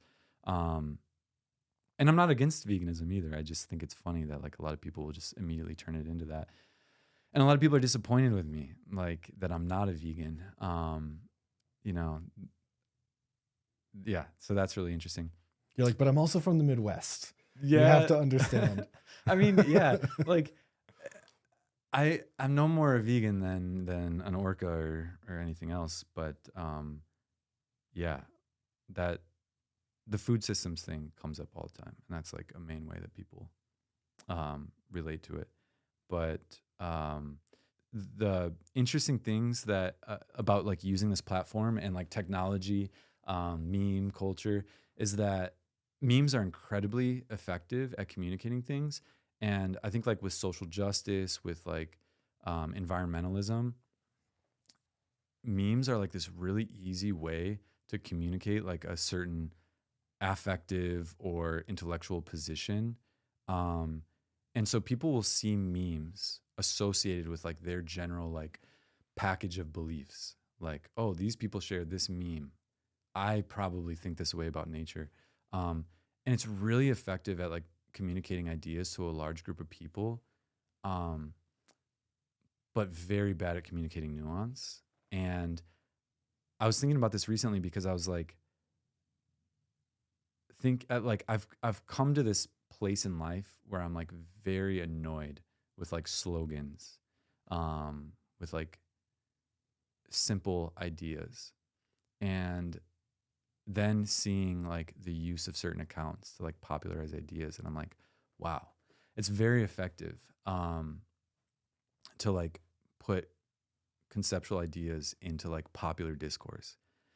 Maybe more like maybe more effective than anything we've seen. Like I feel like memes just take over a space, and like there's some of them that like I just like fundamentally disagree with, even though a lot of the people would think that this is something I believe in because in general I have like progressive values and like, conservation principles. Um, but there's like the ability of memes to like really like dumb down discourse while still in general being good at like spreading ideas. Um, One of them is like there's a tension between people who are like humans are a parasite, or like population discourse, humans are too like there's too many, and there's like this really good intentioned response, which is like I guess I'll say that like I've seen a lot of like discourse become really simplified because of like meme culture, and there's people who just don't know about a thing Mm. in nature who are like they saw it in a meme, and a lot of people they agree with shared that meme, and It's like an ecology of beliefs. exactly. It's an ecology of beliefs. And I think of it as like subscribing to like a package.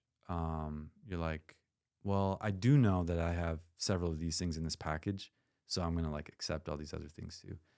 So whatever. I mean, I've just kind of accepted that that's like a part of living in the internet, is that you have to accept like that influence. And yeah, but it's weird. Like I want to use like this kind of like meme culture to spread certain ideas, even just like complicating ideas about nature. Mm. But I also like want there to be a lot more nuance, and Nuance and complexity. yeah, which I love. But Yeah. a lot the internet really hates. Yeah. I mean, how do you balance that? The way you're thinking about leaving space for complexity and nuance, and you're thinking about nature, is something that sounds to me really necessary. It resonates a lot with me as somebody, I'm not an outdoor educator. But my experience of really any set of ideas is anytime there sort of becomes a clear orthodoxy, that's when we get further away from what feels intuitively right. Mhm. There's not a specific kind of question to pin this on, but it's more like as you're curating different videos or memes or what have you, are you, how are you thinking through not falling into the trap of oversimplification?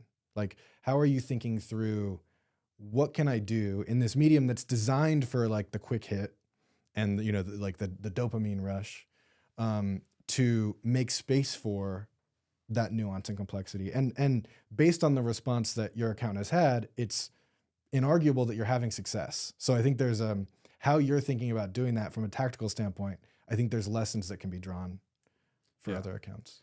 I try to like the only thing I really meticulously do in communicating ideas is like use language that reflects openness and complexity. I use like could a lot. Like this could be the result of this. It could be that this animal is behaving this way because of this. I get really frustrated with people who are like, this is because of this. I see a lot of people operating in way too much certainty. And sometimes it's like an arrogant thing of like, I'm an expert. I know this thing. And um, I think I've learned in life that I've been wrong a lot, and that it's always better to like just say like it could be this, and sometimes it's because of this. And I've really become like allergic to like always and never and like the over certainty. So that's like one way I try to communicate. I think if you like read a lot of like what I write, there's a lot of like language that reflects like we really don't know. Um, but there's things that I'm like passionate and I feel conviction about. Does that make sense? Yeah, of course. I'm trying to think of an example. It'd be hard to just like come up with like a post, but like definitely like on a lot of posts where I make like a claim, I'm very careful with how I phrase that claim. And I think that's important on the internet because I think you go the most viral when you make a strong claim that's like not grounded. And when you use always or all or like everyone who didn't post about this issue is blah blah. Like for some reason that gets shared way more times. But I think there needs to be maybe more adults on the internet who are like, it could be good for you to share this thing instead of like everybody who didn't share this thing doesn't care about this, you know? Yeah. That's how I try to like operate on the internet. I don't know if that even answered your question. Yeah, of but course it does. Yeah, yeah. Yeah. I do 3 questions that I ask every guest. You may have already addressed this in the earlier parts of our conversation, so feel free to repeat yourself or elaborate. What is one thing you wish people paid more attention to? I think our attention is now like the hottest commodity. I'm like a believer that our current economic uh, like our decade or decades that we're in, this kind of like neoliberal tech economy is like a attention farm, and we're all competing. I think of like Times Square as being like the internet, you know? It's like a billboard everywhere. Like, this is the best pizza. This is the best coffee. This is the biggest event of the year. And it's just literally everything is saying that. And, you know, there's no billboard in Times Square that's like, this could be one of the like better things that you see this year. It's decent. Yeah. Yeah. We like it. Yeah, you don't see that. And on the internet, like, I think that's why so many memes are like, everybody who didn't share my thing is bad. You just have to be the billboard in Times Square. So everybody's like fighting for this attention. And sometimes I feel like I want to tell people to pay less attention to things. I don't know. Maybe that doesn't make sense, but like I'm kind of like feeling my attention pulled by the internet too much. And the best days of my life are the days where I don't use my phone, or like the few times I've dropped my phone in the river is like amazing. I'm like, oh God, like I'm more focused.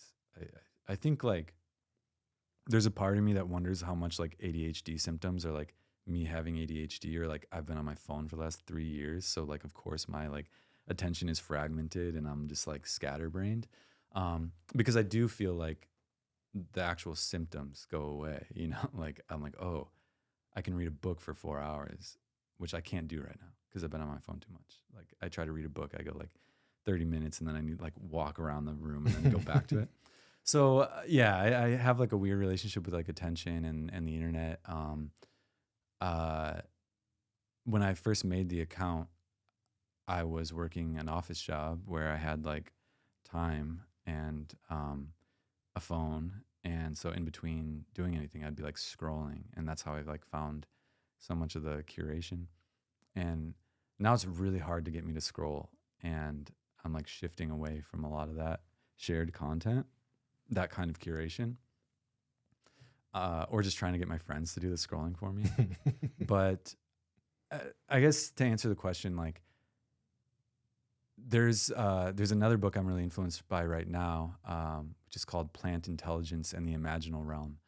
And he makes this like really fun argument that I've heard a lot of people make in like the ecopsychology or deep ecology space, which is that like we as humans, our psyche is very plastic or like malleable, and any like subgroup that we're in or any hobby that we're in, we're really good at like seeing minor differences. So if you're like a figure skater, if you picked 10 figure skaters, gave them a routine, asked me which was the best, I wouldn't even know the difference. I would not see anything. I would just see they're doing the same thing as far as I'm concerned. They're jumping, they're spinning.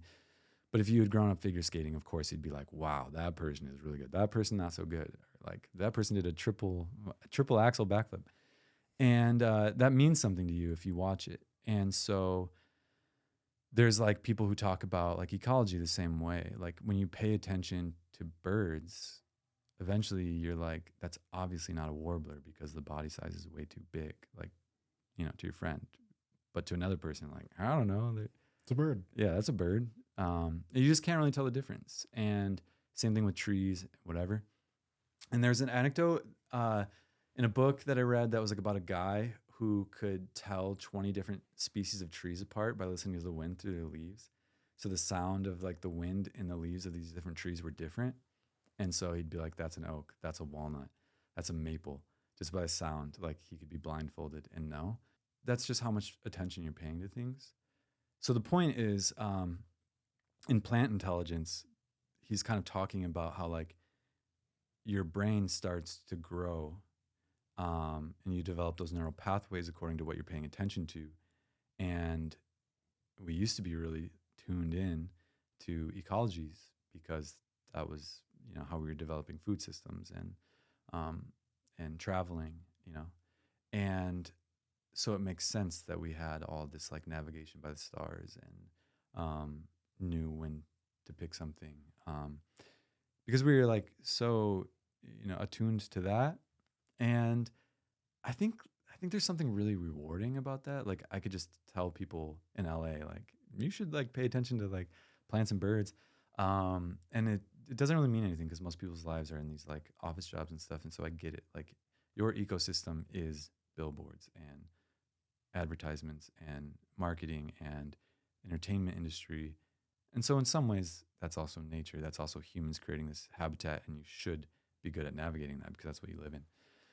But I think it goes back to the idea that like our human habitat now is one of control, and there are engineers who are influencing what you pay attention to and what you want and what you think is a desirable body image. And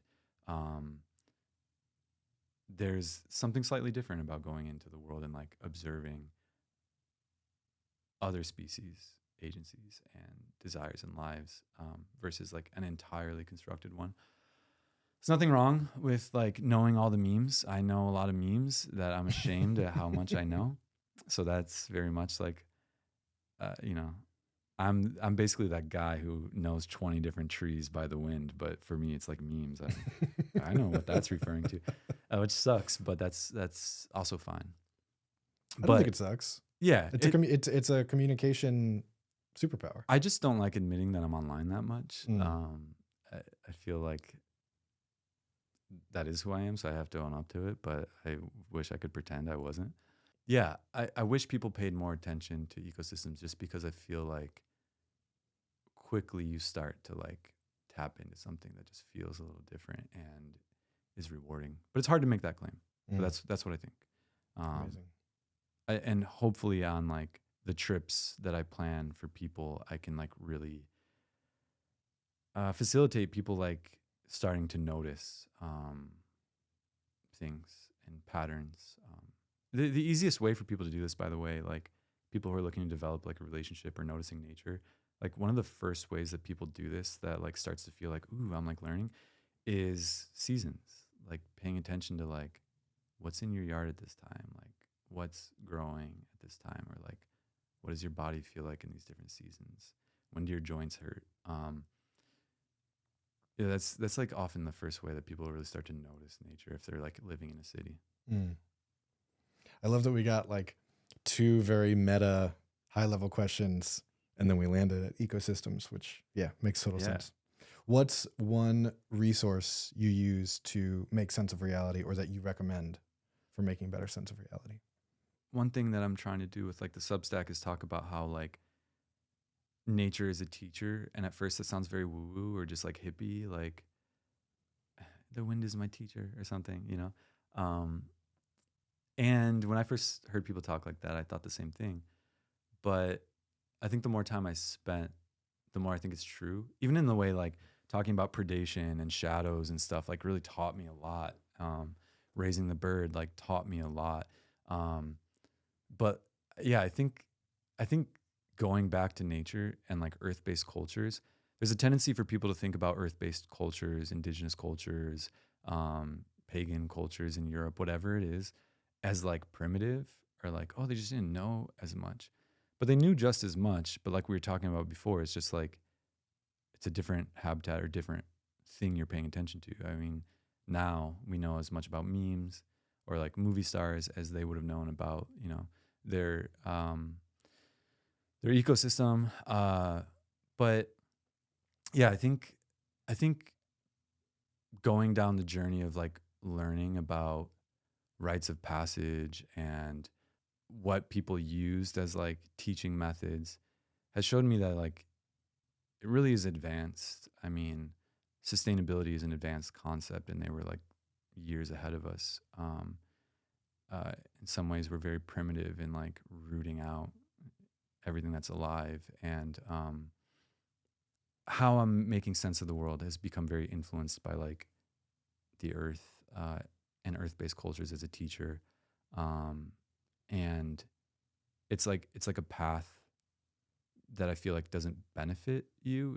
Like it's not like it's teaching you how to like I don't know make money or be successful in any ways, but like life just becomes a little more meaningful and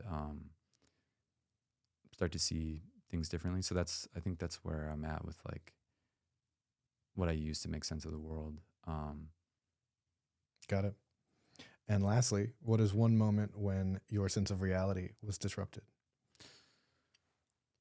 Well, man, sense of reality disrupted. I think like there's a lot of easy answers. I mean, people who do psychedelics, of course, like experience this kind of like disruption. And I think like that's good for people to do. I think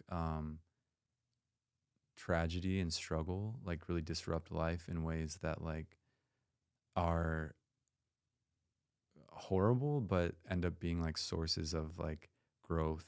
And people talk about like the dark night of the soul as this initiation um, into new ways of seeing the world. And I really think that's true. I think now there's like an area of research in psychology called post-traumatic growth. Um, so of course there's post-traumatic symptoms that are undesirable, but granted you have enough support or you have recovery, a lot of people experience like tremendous growth and a lot of wisdom from those kind of struggles. So I think I think there's been like really hurtful moments and like really hard lessons that I've learned that disrupted like how I see the world. Um, and like tying this into like the theme of our conversation, like I had like some experiences, maybe like a string of experiences that um, were very hurtful, but like first of all, I learned so much and like look back at before that and was like, wow, I was so naive and like silly. Um, and it changed so much about me, but also I started seeing like human culture as like an ecosystem too. And I had like this like thought that maybe it's funny, but I take really seriously that like our cultures are like forests. And just as much as like you need information to like go out into the forest, and like the forest can be entirely safe or it can be very dangerous depending on how much you know. You can go off and eat the wrong berries and die, or you can go off and like be fine and spend weeks and feel totally safe depending on like, do you know what's in there, or do you know how to behave if you come across a black bear or whatever else. So I think human cultures are the same way, and I don't think we really take that seriously. I think there's like a lot of things to watch out for that I just was never taught. Mm. Um, and I ended up like reading a lot about like just like awareness that I hadn't had before, but it wouldn't have happened if I hadn't like gone through like some painful things. That was like a rambling answer to the question, but like ultimately, I think yeah, like I think hurt, and I think like hard lessons end up being like disruptive to our life and like the things that we wanted in ways that are extremely productive, and um, they just give us so much. Like I talk to so many people, for example, like grief, but also like divorces. People were like feel like tumultuous divorces are like awful, and it's like years of just like kind of hard times and like reevaluating, maybe some like midlife crisis, like built a life together and now like we don't even like each other and things are bad, but then like the growth afterwards is just like more than people expect. And so yeah, I really am into that, is like really like learning to love the kind of dark moments that suck at the time but teach us so much. Mm. Maybe that's like a really dramatic answer to like I mean, hey, what it's very disrupts. meta, very Yeah. meta. I feel like there's so many more zones that I would love to go deeper on with you, but I'm conscious of time and I'm so appreciative that you've been here. I wanted to make a little space for you to share some stuff you might have coming up. Yeah, I have like there's a Sequoia National Forest road trip coming up where basically I'll be picking people up from LA with a co-facilitator. We'll be driving people out to Sequoia National Forest, camping near a grove of 100 giants, which is a sequoia grove. Um, we'll be camping right next to there, and then in the morning we'll be going to other groves, camping again, and then swimming in the river that runs through there. The idea behind it was like a lot of people in LA want to get out into some wilderness areas or forest areas. Some people like have never camped before. Some people just don't have the transportation. So it was my way of being like, what's an easy way to get people out? Transportation, food is taken care of. We're gonna visit some like less visited forests because everybody goes to like Yosemite or Sequoia National Park, but this is Sequoia National Forest. So there's some places that get less traffic and less visitors, which has a lot of benefits. I have occasional events that if people just like keep an eye out, some of them are longer. So I try to do events that just make people feel really connected and start to like tap into like what's going on, what things in the forest are watching us. And I feel like that's a very enchanting thing. There's cougars all over California, and most people have never seen them, but I guarantee you they've seen you. And I think that idea is very fun. Maybe it sounds scary, but actually, like the incidents of humans being attacked by cougars or bears are extremely rare, especially if you're with a large group. But I love the idea that there's a lot of things that are aware of you as you're going through that you might not be aware of. I love that the forest is alive with intelligence and agency, and paying attention to that and learning about how these things are perceiving you, and you're not just perceiving it. So those are the kind of things that I like doing. We have monthly Nature is Not Metal free hikes. They're just anybody can go. They're usually areas around LA. Go to Nature is Not Metal to look for those events. Those have been amazing. Started those pretty quickly upon moving to LA, and great way to meet people, great way to like have fun and do something that's free outside, get a little hiking, maybe get in some water. Not everybody's thrilled about getting in water, but some people really are. So yeah, those things in the Substack you can find at naturesnotmetal.com or Nature's Not Metal Instagram page. Yeah, thank you for that. Amazing. Well, thank you for being on Urgent Futures. Thank you for having me. This podcast is edited and produced by Adam Labrie and me, Jesse Damiani. The podcast is presented by Reality Studies. You can learn more by visiting realitystudies.co. And if you appreciate the work I'm doing, please subscribe and share it with someone you think would enjoy it.